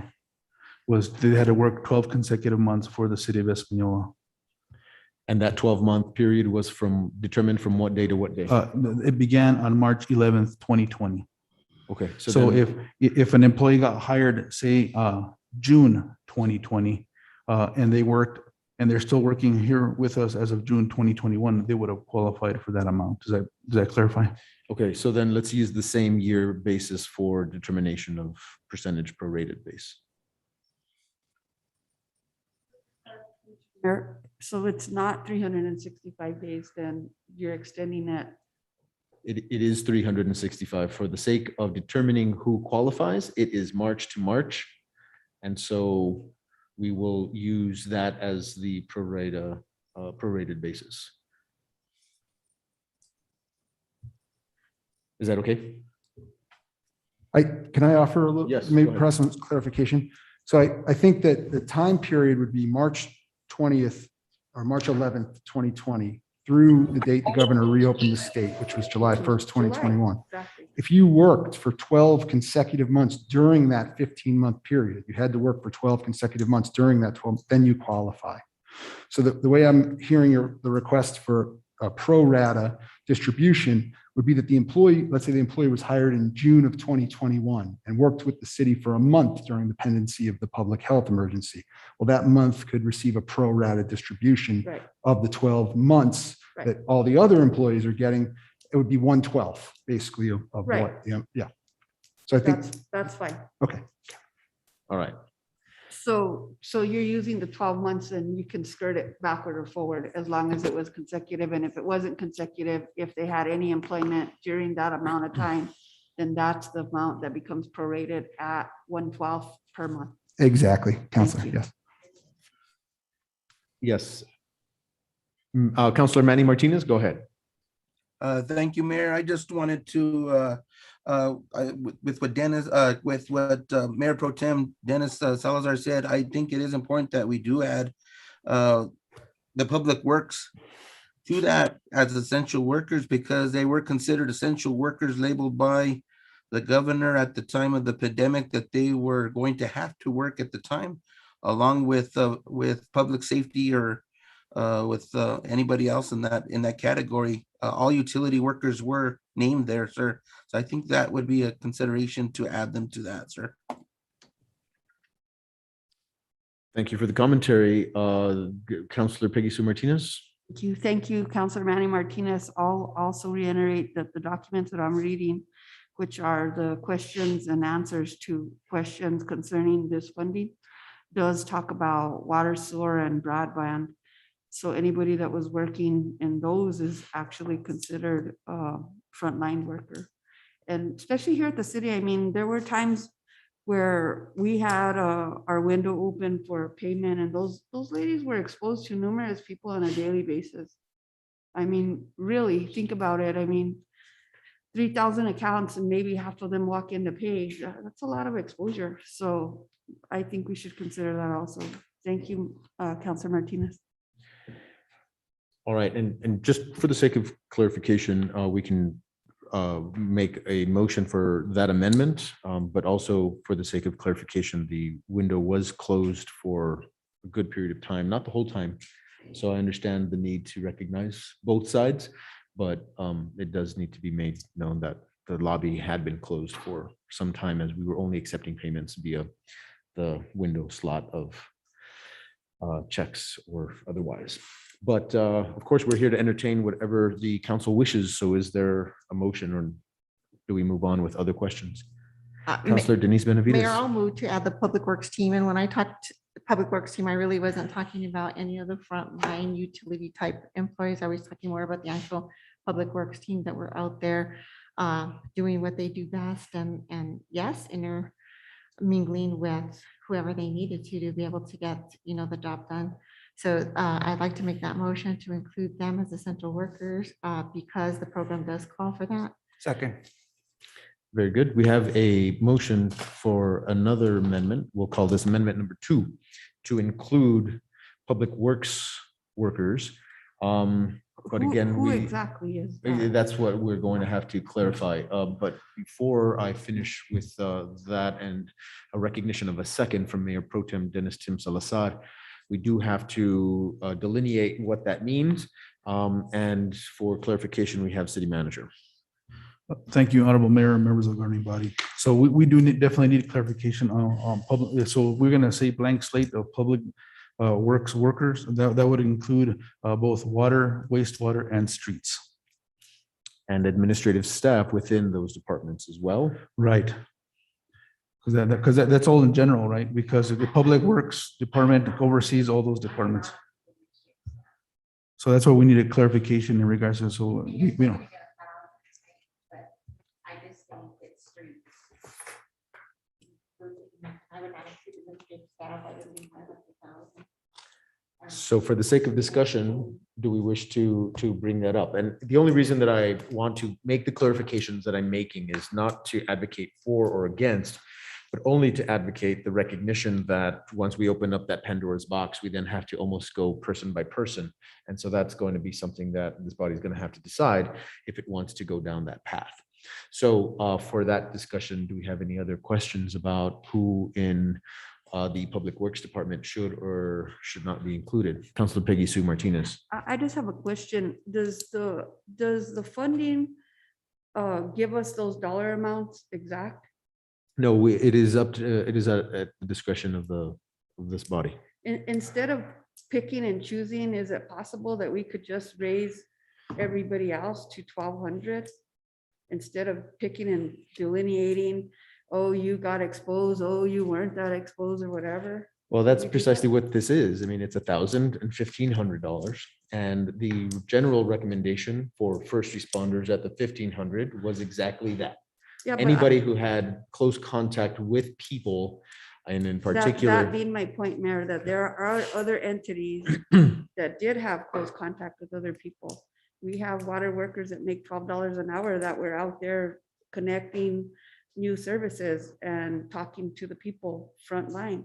We have those same workers that come back to the administration and deal with the staff here in the office who, if they got exposed outside, they brought that exposure back inside.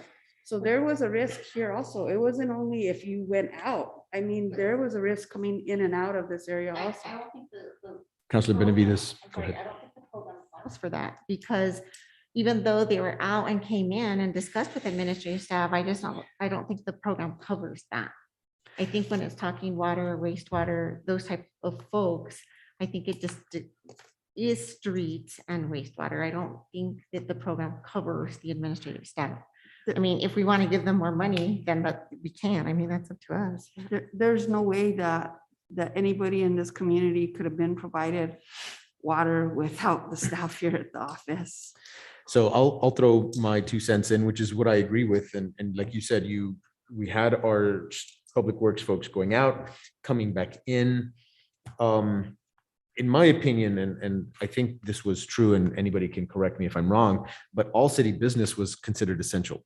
So it's not as if we can say somewhere essential, some weren't, because the entire city had to operate. So every single person, administrative staff, to assistants, to people who are out on the street doing things as well, every single person was considered essential staff, which is why we were able to maintain all of the services that the city does. So that's why I don't want to say just because one is an administrator that they had less or more rights or were closer or further away from COVID. But that's precisely why we have money going to each of the employees.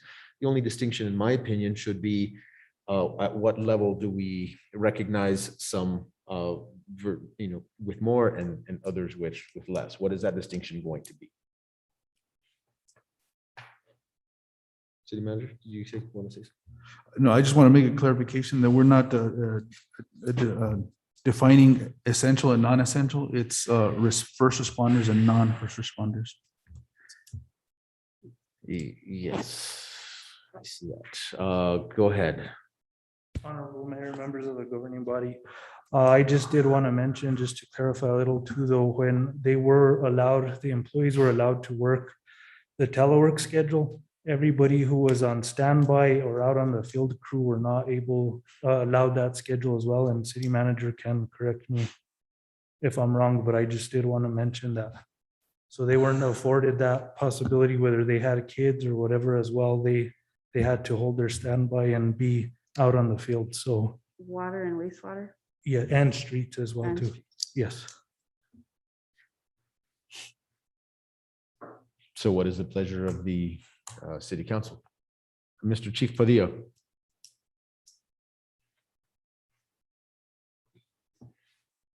Mr. Mayor, members of the governing body, I respect all my coworkers. I've worked real close with them. They're great people. But my staff, law enforcement, especially these guys that have a COVID patient in the back of an ambulance, them dealing with them, gowning up, putting masks on, and actually literally having to take off their uniforms in the bay, take them off, wash them, and then redo it all over again. And then go home and sleep in the same house with their family. Or as they did, they slept in their garages, they slept in their Winnebagos, they slept in their campers. So these people, the staff of mine, literally in front, 6 inches away, doing CPR on COVID patients and transporting them to the hospital. Minutes in the back of ambulances with my staff actually getting the virus also from that. I've worked close with these guys. They deserve every red cent as much as we do. But I just want to iterate that they have their hands in it, right? I'm not saying they don't, because I respect everything they do. And they were right there with us, and I'll do anything for them. And that they deserve everything that we deserve. But I just wanted to mention that. Councilor Denise Benavides. Thank you, Mayor. Then maybe what we could do is consider the 1,000 as we have it, and maybe we do 1,200 for water, wastewater and streets, and then 1,500 for PD and fire, if that, we think that's fair. I do agree with Stephen that, if they weren't allowed to telework, which you weren't, then you're deemed essential in my eyes. But I mean, in all fairness, if we want to make it simple, and I kind of disagree with giving a stipend to those that no longer work for the city, even though they were here during that period. I really do. I mean, if they were loyal, they'd still be here. That's just my opinion. I do think that water, wastewater, and streets deserves at least that additional $200 for the service that they provided during that period. Mayor Pro Tem Dennis Tim Salazar. Thank you, Mayor. Councilor Benavides, can we possibly look at maybe halfway between 1,500 and 1,000 was 1,250? If that works. And then at the same time, as Councilor Benavides mentioned, I wholeheartedly agree with her. It's, for whatever reasons, the employees are not here anymore. So I do think that's probably something that this governing body can reconsider in reference to employees that are no longer here. Thank you. Councilor Didi Valdez. I think that all employees do deserve this pay, but I think where the problem lies is the definition of essential or frontline workers. I agree with Chief Padilla that the police, the fire department, those are truly first liners. Like he mentioned, they touch the people that had COVID. They weren't just exposed, they actually had their hands on them, probably breathed the same air, whatever you want to say it. But I think the problem is the definition. I do think that the streets and those other departments were essential too, but we have to define Councilor- who is really the frontliners. I think that's a good point, but I think we do define it because we don't call it essential workers, we call them first responders. And I think that was where the distinction lay. So. Okay, then That having been how said. can we define first responders? I think we define first responders as our fire department and our police department. Councilor John Ramon Vihil. Thank you. Mr. Martinez, how many of the individuals that did leave the city left because of retirement? Do we have any of those that would be receiving this? As retired, I don't have the facts in front of me to give that answer, but if any. So I'd like to concur with my fellow counselors. We're rewarding someone for what we've said constantly here is this is a training ground. I would be otherwise happy to support allowing that to go to former employees, but if only one employee was a retiree, then we have an issue here where we're rewarding someone for coming here and using this as a testing ground. So if I may, that sounds like it could be a potential other amendment. So we're still back at the second amendment, who was forwarded or put forth by Councilor Denise Benavides with a second from Mayor Pro Tem. Now, in that amendment, all we said was that the $1,500 was to include public works employees. Is there a change to that? I think if she puts into amendment, motion, Yes, we can change your last that part of it. statement, I feel like that's probably a better motion, Exactly. but we have to rescind the previous motion in order to do that, or Just amend have, it. just amend amendment number 2, so long as it is okayed by the seconder. Fine. And then we can move on from there, if that's the pleasure of the maker of the motion. Okay, so let me make sure I got that. So I'm gonna go ahead and amend my motion to include water, wastewater, and streets as essential workers to be included in the same stipend as fire and PD. So the full 1,500. The full 1,500 unless that, okay, so let me go back one more time. Okay, so I'm gonna amend the motion to be For water, wastewater, streets, 1,250 is what I believe Mayor Pro Temp and I agreed on. Okay, and then 1,500 for first responders. Correct, which And the- is where they were. And Public Works would include everybody, administrative staff to everybody else. Mm, Because then we're gonna have to, oh, I apologize, it is your motion to make. That's gonna make it simple across the board, so, I mean, to me, I consider water, wastewater and streets, I don't consider any of the administrative staff, to me, they fall under utilities and that department that then is supervised by somebody else, right? So to me, I just consider water, wastewater and streets, those actual departments excluding admin. And perhaps there's a distinction between the admin for those departments versus utilities, which is where you're Correct, drawing the line. correct, yes, correct, that would be correct. Okay, is the seconder of the motion okay with that? Yes, sir. All right, so just for the sake of clarification, the motion is to create a three-tiered structure, 1,000 as has been indicated for all employees, $1,250 for Public Works employees, and $1,500 for first responders. We have that as a motion and a second. For the sake of discussion, Councilor John Ramon Vihil, and then we'll go next to Chief Padilla. Thank you, Mayor.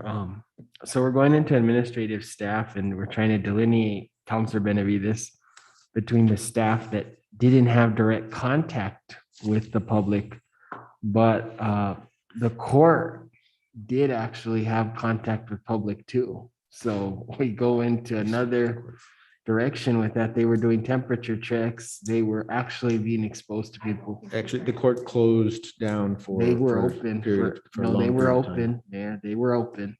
Okay, they did have temperature checks. They have contact trace logs. People were physically going in. Yes. So how do we get around what Counselor Benavides said is administrative? I think also the distinction is Counselor excluded utilities because they were separate from the folks who were out and about. So in the same manner, are you then including the type of worker that was utility with the court system as well? In other words, that it was different from. Yeah, to me, I'm just seeing public works. Okay. So that is the Chief Padilla. No. Any other council comments, questions? Councilor Manny Martinez, you're okay out there? I have a question, I believe, or a comment. I believe former Judge Salazar claimed that he was handling his cases by Zoom or by mode, not by appearing in court during this time. If I remember correctly, he mentioned that many times to us, sir. All right, thank you. You claim to work. All right, so we have a motion and a second on the floor. The motion is from Councilor Denise Benavides. It is our second amendment, which is to include Public Works employees at the $1,250 level. And we have a second from Mayor Pro Tem Dennis Tim Salazar. All of those in favor? Are we still- Clarification before we go to a vote. Yes. How are you delineating anybody that was out in the public? Is what you're saying, This is water, wastewater, and streets. that were out? in- No, in it the includes community, everybody in those departments excluding utilities. excluding the secretarials that. Or of the, the- yes, Of the utilities. city manager. Right. And honorable mayor, members of the governing body, keep in mind also, we also have general services staff that were out there. So I mean, let's keep it real, right? We're gonna include all this and that's not, if again, we got fleet out there that were still working on vehicles that the first responders had handling COVID patients. I mean, if we're gonna include everything, let's keep it all, put it on the table. So I just want to clarify. But we're not including everything, we're covering what the program covers and what it means to be. But we're not, it doesn't say essential workers, it's just first responders and non-first responders. Non-essential workers was not ever included. Not in the resolution. No. And also to recognize that all city employees were considered essential in order to continue with city business. I think we go back to our, and see what it covers and then maybe that'll be helpful. Mayor, Hold on one second. We're gonna hear from our city attorney. Thank you, Honorable Mayor. Yeah, this is a very hard policy decision for the council. It's a very difficult line to draw. And, the guidance that was provided along with these funds was that it really leaves it up to the governing body with discretion on how to distribute them. So I'm sorry, as the attorney, I can't really offer some sort of standard that we can back up to and say, this is how much everyone should get. I just want to clarify that the entire city, all city departments were declared essential by the governor. So we're not drawing lines based on essential or non-essential workers. And it seems like the line that was initially drawn was just between first responders and non-first responders. That's a pretty clear line, I think, but I just wanted to clarify those few points as the council discusses the issue. And I appreciate the clarification, and I'll just reiterate what I said earlier, which was without advocating for who worked harder or who didn't work as hard, everybody was deemed essential, period. We're just simply drawing the distinction between those who had to physically touch, manhandle, clean, wipe down their vehicles themselves. Everybody did that, and I understand that, but there was a difference between dealing with the physicality of it and putting those who were potentially COVID positive in a vehicle that you were in, and driving them to the detention center or to the hospital. That was a clear distinction from getting our work done. And it does not mean that people were not working hard, because everybody worked hard. But that's why we have just everybody who was that person working hard to get a bonus and make that a distinction from those who were first responders, because it's a clear, easy line versus, again, having to go down to individuals and make that determination. Councilor Peggy Sue Martinez. Final question, Mayor. How many 911 employees are we including in this situation? Honorable Mayor, members of the governing body, I believe, and I could be wrong, I don't know the exact number, but roughly about 15 to include both director and co-director. I might be wrong, I might be overstating, but I don't have You're the, understating a little. but I don't have the numbers in front of me to give the exact number of employees. Okay, so again, we have before us a motion to, and again, Councilor Benavides, I'm going to put the onus on you to define who you consider the public works employees with this stratification of 1,000, 1,250, and 1,500. To me, water, wastewater, and street, those that are out there doing the work out in the public, those are the ones that I think deserve that little bump. It's $250. I don't think that, that's out there, and for them to not call, for them not being able to come home, so to speak. Mayor Pro Tem, the seconder of that motion, is that acceptable for you as well? Yes, sir, that's acceptable. Thank you. So then we'll just require specific clarification once that is done from our human resources and city manager. Okay, so we have that motion, and I have a feeling this might get a little bit stickier. So here I will go for a roll call vote just to make sure that we get everybody on there. If you could, Ms. Sedano. Counselor Peggy Sue Martinez.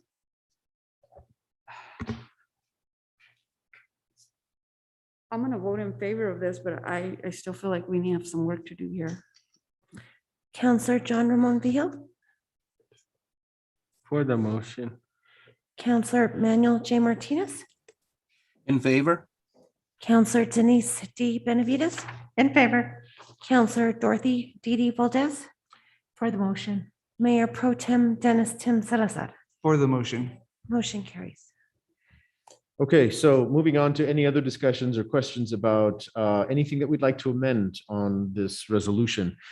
There was potential discussion for whether or not to keep anybody who's no longer with the city able to get the bonus, or not bonus, we can't call it that, I don't believe, but the stipend. Is there any further discussion or a motion on the floor for that?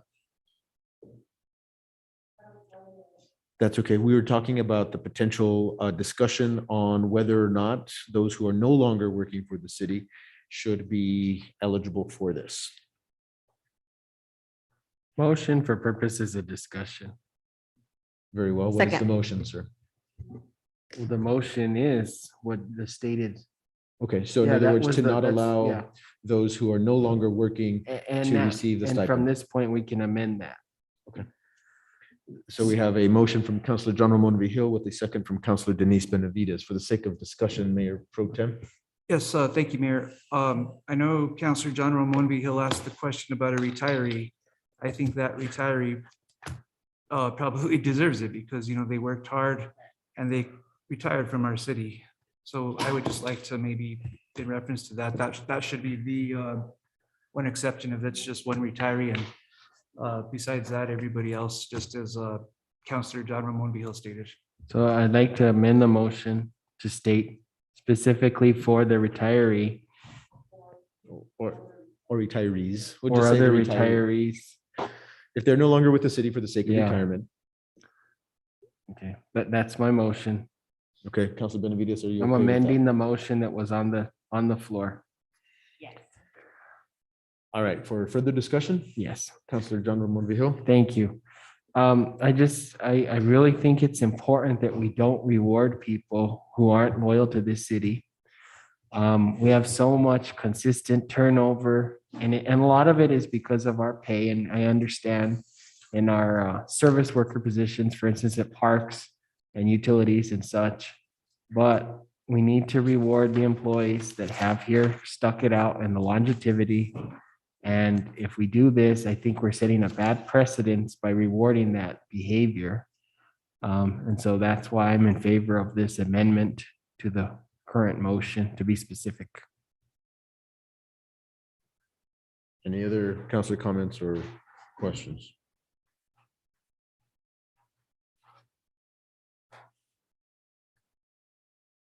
All right, very well. Hearing none. Why don't we take another roll call vote just in case? The motion, I'm sorry, Councilor Manny Martinez, I apologize. I didn't see you out there. Thank you, Mayor. I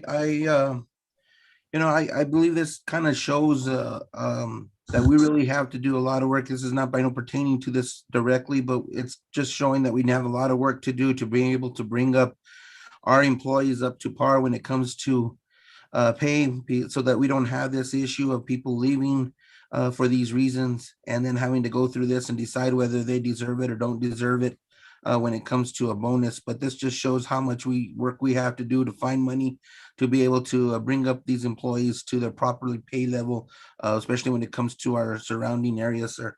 Thank you. All right, thank you, sir. And I'll just throw in my 2 cents here, which is I suppose I agree with not paying out the stipend if the person is no longer working for the city, but I would stop short of calling it for lack of loyalty. People come and go for various reasons, and we do the best that we can at any given time. It's not always because there's a lack of loyalty on their part. But anyhow, we will now move on to a roll call vote. I'm sorry, Councilor Valdez? Yes, can you clarify what the amendment is? Yes, before I the vote? amendment, which is categorized as the third amendment made by Councilor John Ramon Hill, is that those no longer working for the city are not eligible for the stipend unless they left the city for the reason of retirement. And the second was Councilor Denise Benavides. So all of those in favor will do a roll call vote. Mayor Pro Tem Dennis Tim Salazar, For the motion. Counselor Dorothy Didi Valdez, For the motion. Counselor Denise D. Benavides, For the motion. Counselor Manuel J. Martinez, For the motion? Counselor John Ramon Vihil, For the motion. Counselor Peggy Sue Martinez. For the motion. Motion carries. All right, very well. Are there any other changes, amendments, or changes, anything that we want to amend here? Okay, I think seeing none, we've probably exhausted all of those changes, but we have something from City Attorney. Go ahead. Thank you, Mayor. I just want to mention that the cosmetic change that Councilor Peggy Sue Martinez had mentioned, I will prepare that change and move that acronym up into the title, so it's Thank you. better to read. Appreciate that. All right, so for the sake of full disclosure here, we have before us resolution number 2021-36 with 4 changes. The first is the recognition of the acronym to the top of the resolution. We have this motion having been made by, forgive me for forgetting, Councilor Peggy Sue Martinez, and I believe the second was Councilor Manny Martinez. Is that right, Councilor Martinez? It Yes. was first by Manny and I together. Yes, and then seconded by after- Didi Valdez. Oh, no, that was a different one, wasn't it? That was the beginning, wasn't it? No, that was a different one. So Oh. it was just Councilor Peggy Sue Martinez with a second from Manny Martinez. And then with 3 amendments. The first is that employees who joined the city would be given the bonus pro rata on based on the number of days that they worked here in that year. The second amendment is to include public works employees at $1,250. And those are the workers who are out in the field in the water, wastewater, and streets departments. Keeping other employees at $1,000 and first responders at $1,500. We have a third amendment that says that those people no longer working for the city are not eligible for the stipend unless they left the city for the sake of retirement. We will now take unless there's any further discussion, clarification. There are 4 amendments with the cosmetic change of moving the acronym to the top. And separating the statement.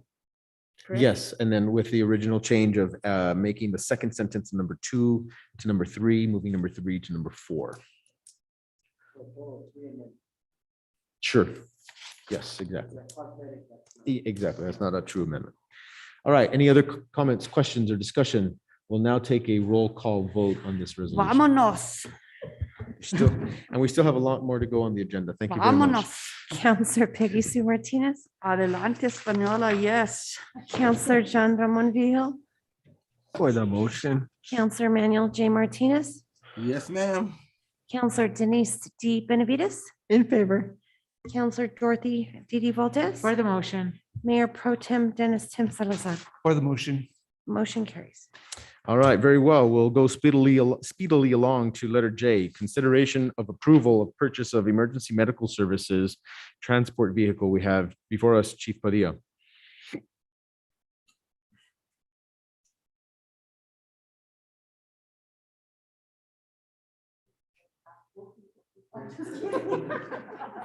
Mr. Mayor, members of the governing body. It's a big red transport capable rescue truck. That is all. Actually, can you be a little bit more specific, sir, please? Yes, excuse me, Mr. Mayor. This was a grant from Special Vehicle Project Grant, which we asked for 240,000. They awarded us 113. They split it against 4 other trucks within their pile of money and gave us 113. The American Rescue Plan is gonna furnish the rest of it and get us a brand new rescue truck. We try to keep it, go ahead, Mr. Mayor. Councilor Manny Martinez, if you can hold your comment for just 1 second. Chief Padilla was just about to finish. It's a big rescue truck. We have a motion of approval from Councilor Manny Martinez Second. with a second from Councilor Denise Benavides. For the sake of discussion, Councilor Peggy Sue Martinez. So under discussion, what's coming out of the rescue fund is $127,000.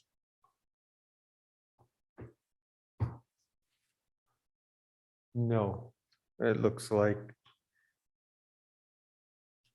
83. You mentioned the total cost at 240?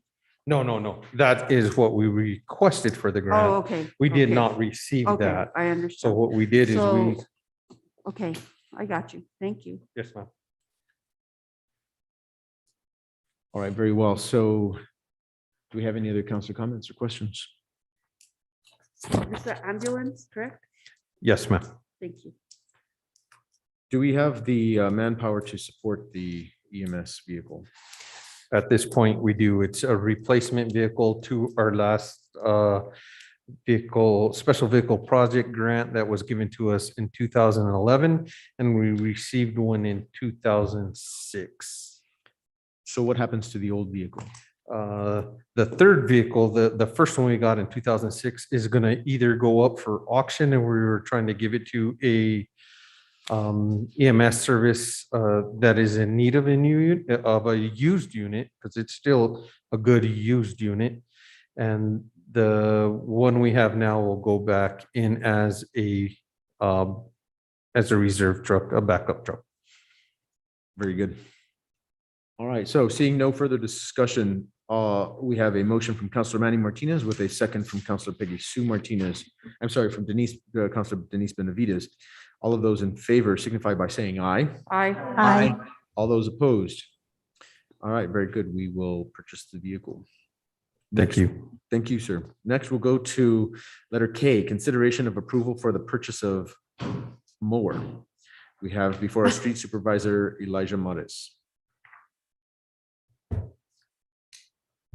Good evening, Honorable Mayor, members of the governing body. So before you, we have 3 quotes. The first one before you, so it's 1 unit, but you have to order each individual piece for this unit. They don't sell it complete. Kind of strange, but we'll explain it to you guys. So for the first one before you, it's a rear mowing deck, and it's for the long stretches of roadway that pulls behind the tractor. That is in the amount we're seeking approval of $5,487.53 for this one specific item.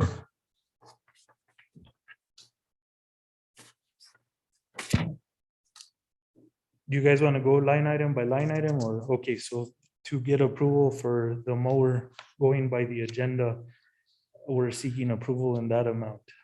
What is the total amount for the public's knowledge?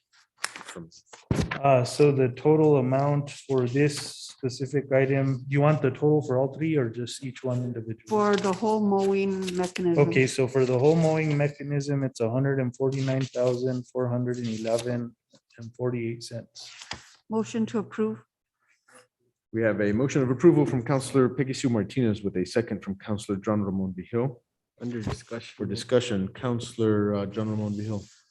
I'm happy to support this, but I did indicate to Representative Susan Eda when she met with us, and she discussed these are some projects that she could have possibly funded on her own through her allocations. And so next time we have to do something like this, it would be nice to work with her about that. Honorable Mayor, members of the governing body, John Ramon Vigil. Mr. Mades has been here for 17 years, and he's been trying to purchase for at least the past 5 years that we've done in reaching out, trying to get grants. This mower that we are purchasing, the current one we have is a 1995. No, it The needs to boom get done. has been welded. Today they went out to cut weeds. They did 2 streets. They took a gallon of oil and wasted a half gallon just to cut 2 streets. So it's in dire need and a safety issue as well. Just in the future, Mr. Trujillo, let's see what we can do when we have aging equipment. Small purchases like this, she said she can help us. Yes, sir, definitely. Councilor Peggy Sue Martinez. Can I have an identified money source for this amount?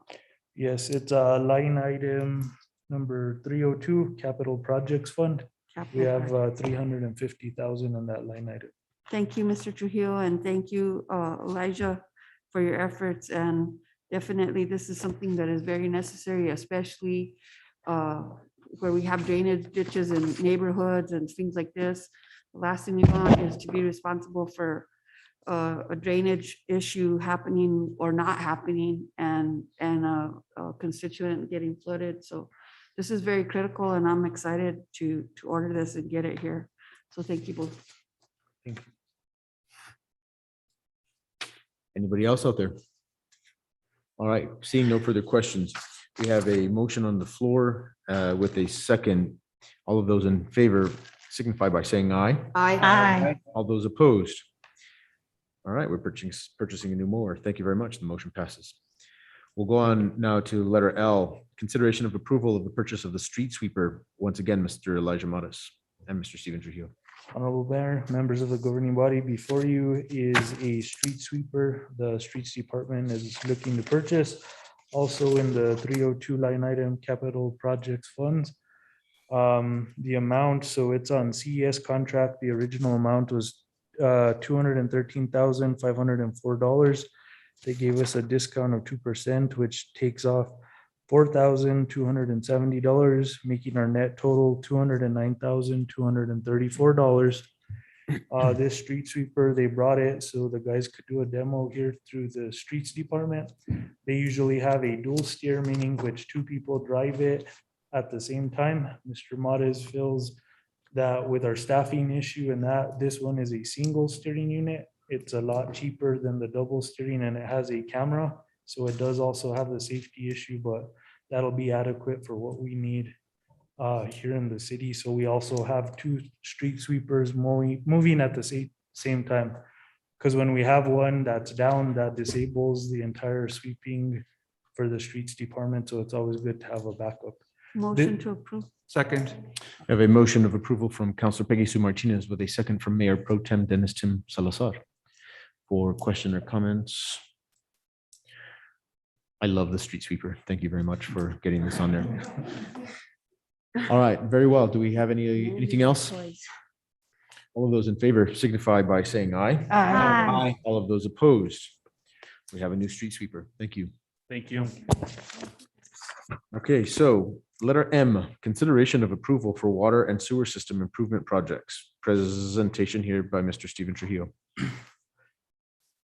Thank you again, Honorable Mayor, members of the governing body. Before you, we have three quotes from Sauter Miller and Associates for projects that we are looking to move forward for design work and to hopefully for the new Biden infrastructure plan, which may be out in October.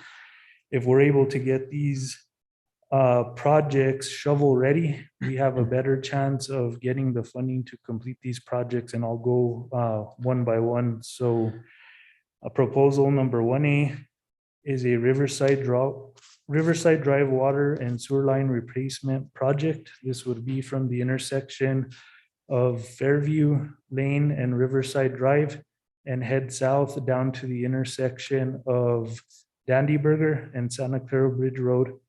This project is water and sewer, both sides of the road, totally new infrastructure. Right now, we have old clay lines, sewer lines, old asbestos lines that are 6-inch and 4-inch, which are not suitable for fire protection throughout that whole side of Riverside Drive.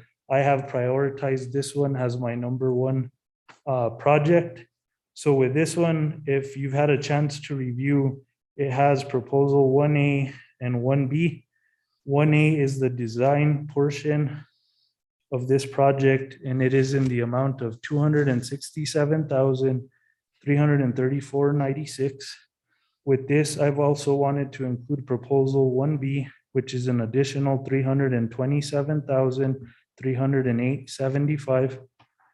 So for this project, that will be a total of $594,643.71 for proposal number 1A. We have a total of 700,000. So that's for the first one. The second one, which would be proposal number 2A, is Prince 2 Carter Ranch Well Project Design Phase Service. This is in the amount of $88,768.93. And we have a good producing well number 8 at the Carter Ranch. We are looking at designing another well parallel to this existing well to be able to add more capacity to the city for water. And this one will only be the design services, which I mentioned, the $88,768.93. And then for proposal number 3A is a North Prince Sewer Line project. This will be for the design services to do a new wastewater line from the intersection of Fairview by Angel Duran Drive all the way to Prince Carter Ranch, including lift stations and need be because the grade is a lot lower on North Prince than it is on Fairview. Fairview Lane, this is in the amount of, for design services, 86,301.98. So totaling with all these projects that I've mentioned together, it totals the amount of $769,714.62. Motion to approve. Second. We have a motion for approval from Counselor Peggy Sue Martinez and a second from Counselor Denise Benavides for a total project expenditure of, 769, 714, 62. Yes, correct. so for the sake of discussion. Under discussion? Yes, Counselor Peggy Sue Martinez. I just want to thank the staff for being on top of these situations, being that the federal government is going to start funding this infrastructure and all of this. Shovel ready is the whole critical key element to what happens in your community.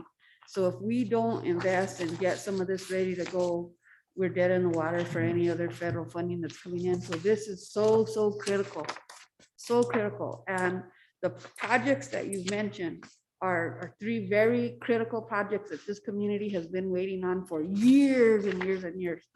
That line on Riverside Drive has me scared when I think about what could happen if it fails.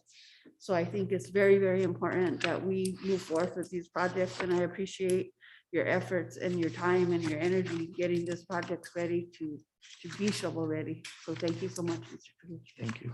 Counselor Denise Benavides. I'm just going to echo on that because the work that you guys have been put into it, it's just commendable. And like Counselor Peggy Sue said, these are very important. And the shovel ready piece is the biggest piece because once it's shovel ready, you can apply for those grants and get them. Yeah. There's so many people that apply without being shovel ready, and it just makes it that much more difficult. So thank you guys so much for getting this done. Appreciate it. Appreciate you guys.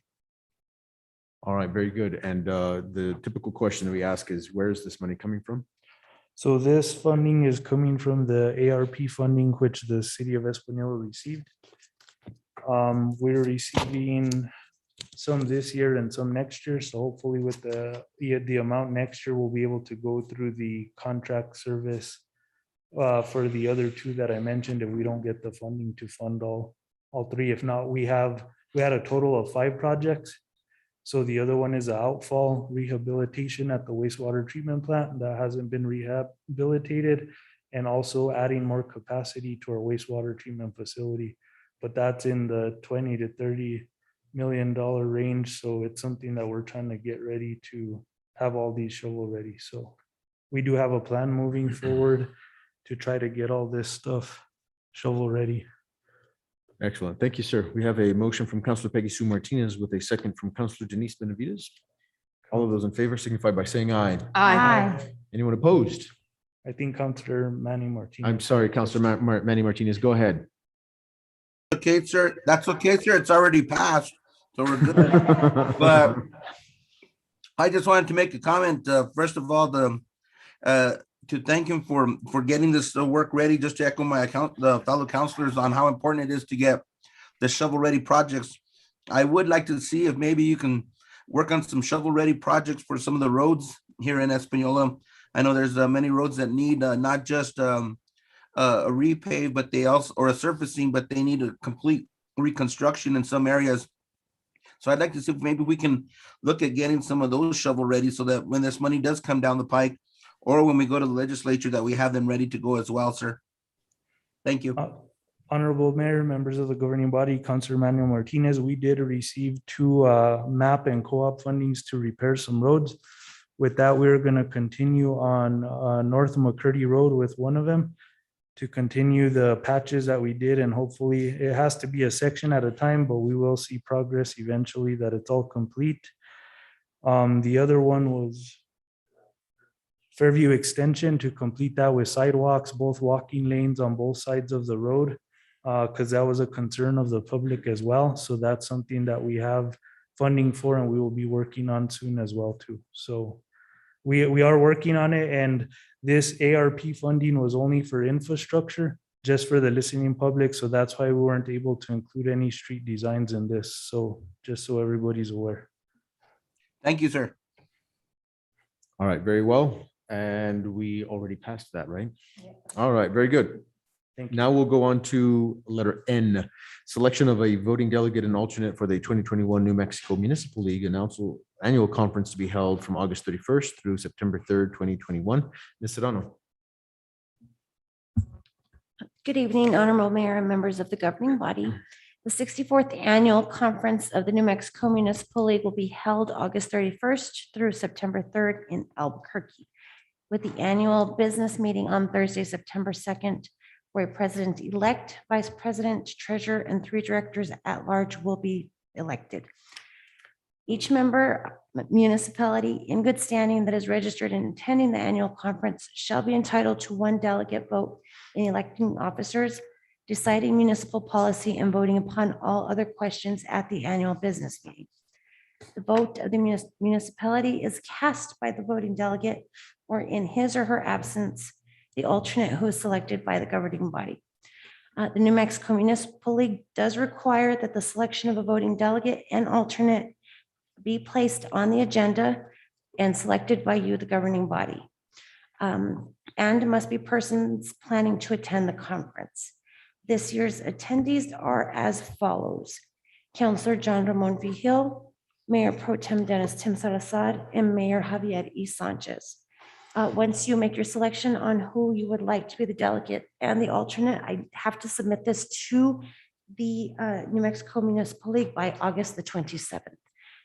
Motion Okay, to, Mayor Pro Tem. Yes, Mayor, I'd like to make a motion for Mayor Javier Sanchez to be the voting delegate. Second. As well as myself as the alternate, because I'm on the board of directors.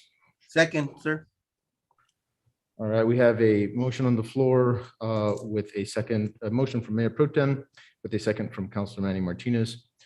Sake of discussion. All right, well, seeing none, all of those in favor signify by saying aye. Aye. Aye. All of those opposed. aye. All right, let's go to a roll call vote, just to make sure that we have clarification. Councillor Peggy Sue Martinez, Not in favor of the motion. Councillor John Ramon Vigil, Not in favor. Councillor Manuel J. Martinez, In favor of the motion? Councillor Denise D. Benavides, In favor. Councillor Dorothy D. Valdez, In favor. Mayor Pro Tem Dennis Tim Salazar. In favor. Motion carries. All right, very well. We'll now go to a closed session hearing. In accordance with the New Mexico Open Meetings Act, NMSA 1978, 1015-1H7, attorney-client privileged communication regarding pending litigation in which the city of Espanola is a participant, and specifically OK Owinga versus the city of Espanola, U.S. District Court for the District of New Mexico, case number 120 CV 01273 KG SCY. We have with us Nan Winter, Flores, and Dawes, PA. Do I hear a motion? Motion to go into closed session? Second. We have a motion and a second. We'll have to take a roll call vote. Ms. Serrano. Councillor Peggy Sue Martinez, In favor. Councillor John Ramon Vigil, In favor. Councillor Manuel J. Martinez, In favor? Councillor Denise D. Benavides, In favor. Councillor Dorothy D. Valdez, In favor. Mayor Pro Tem Dennis Tim Salazar. For the motion. Motion carries. All right. Okay. Okay.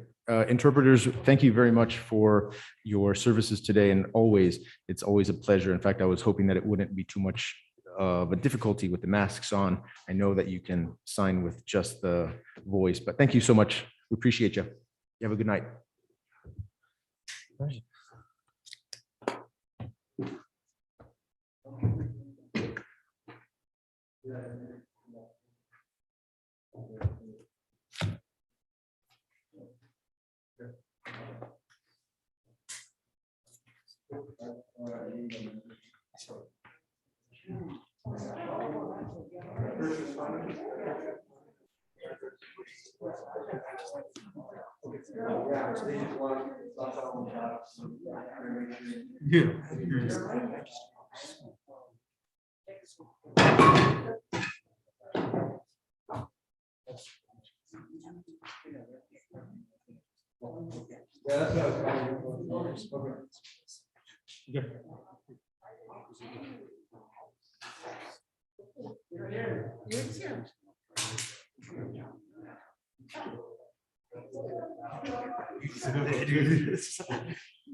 Counselor Martinez.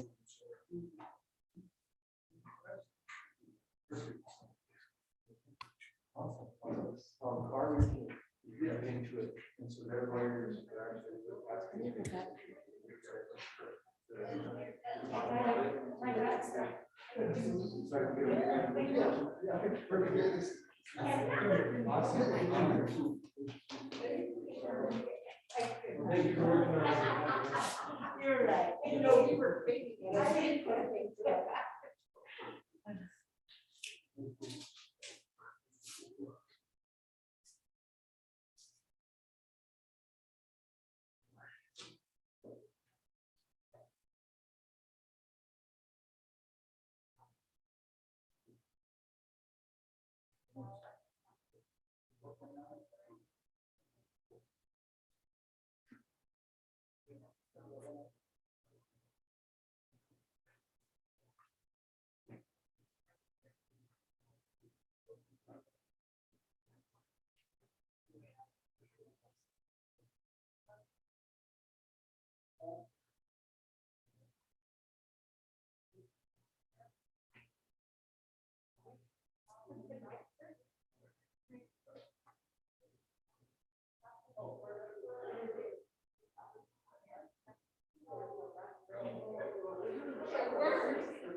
Counselor Peggy Sue Martinez, In favor?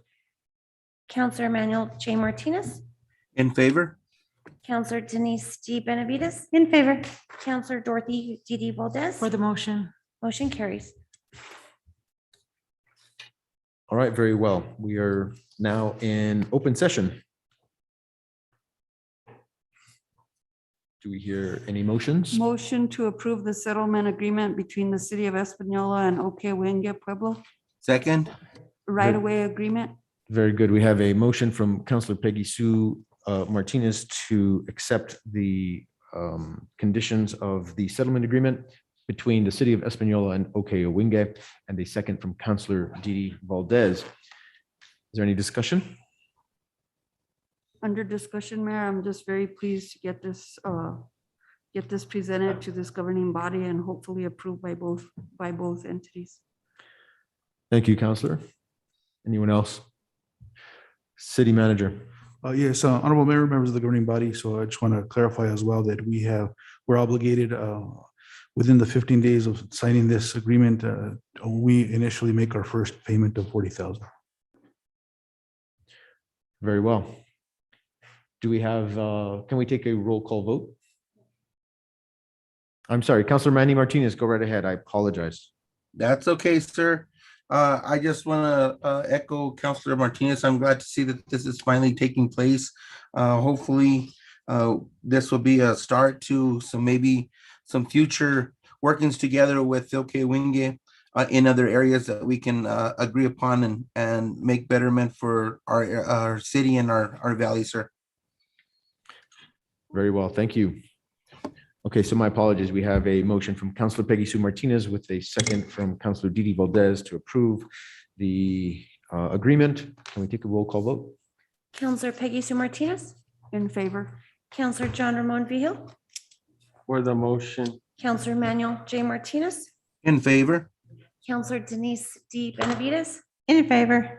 Counselor Dorothy D. Valdez, For the motion. Mayor Pro Tem Dennis Tim Salazar. For the motion. Motion carries. Very good. Ladies and gentlemen, thank you very much. It's been a nice long evening. I think it was very accomplished. It is now 9:07 p.m. We have reached the end of our agenda. I hereby close this meeting. Meeting adjourned.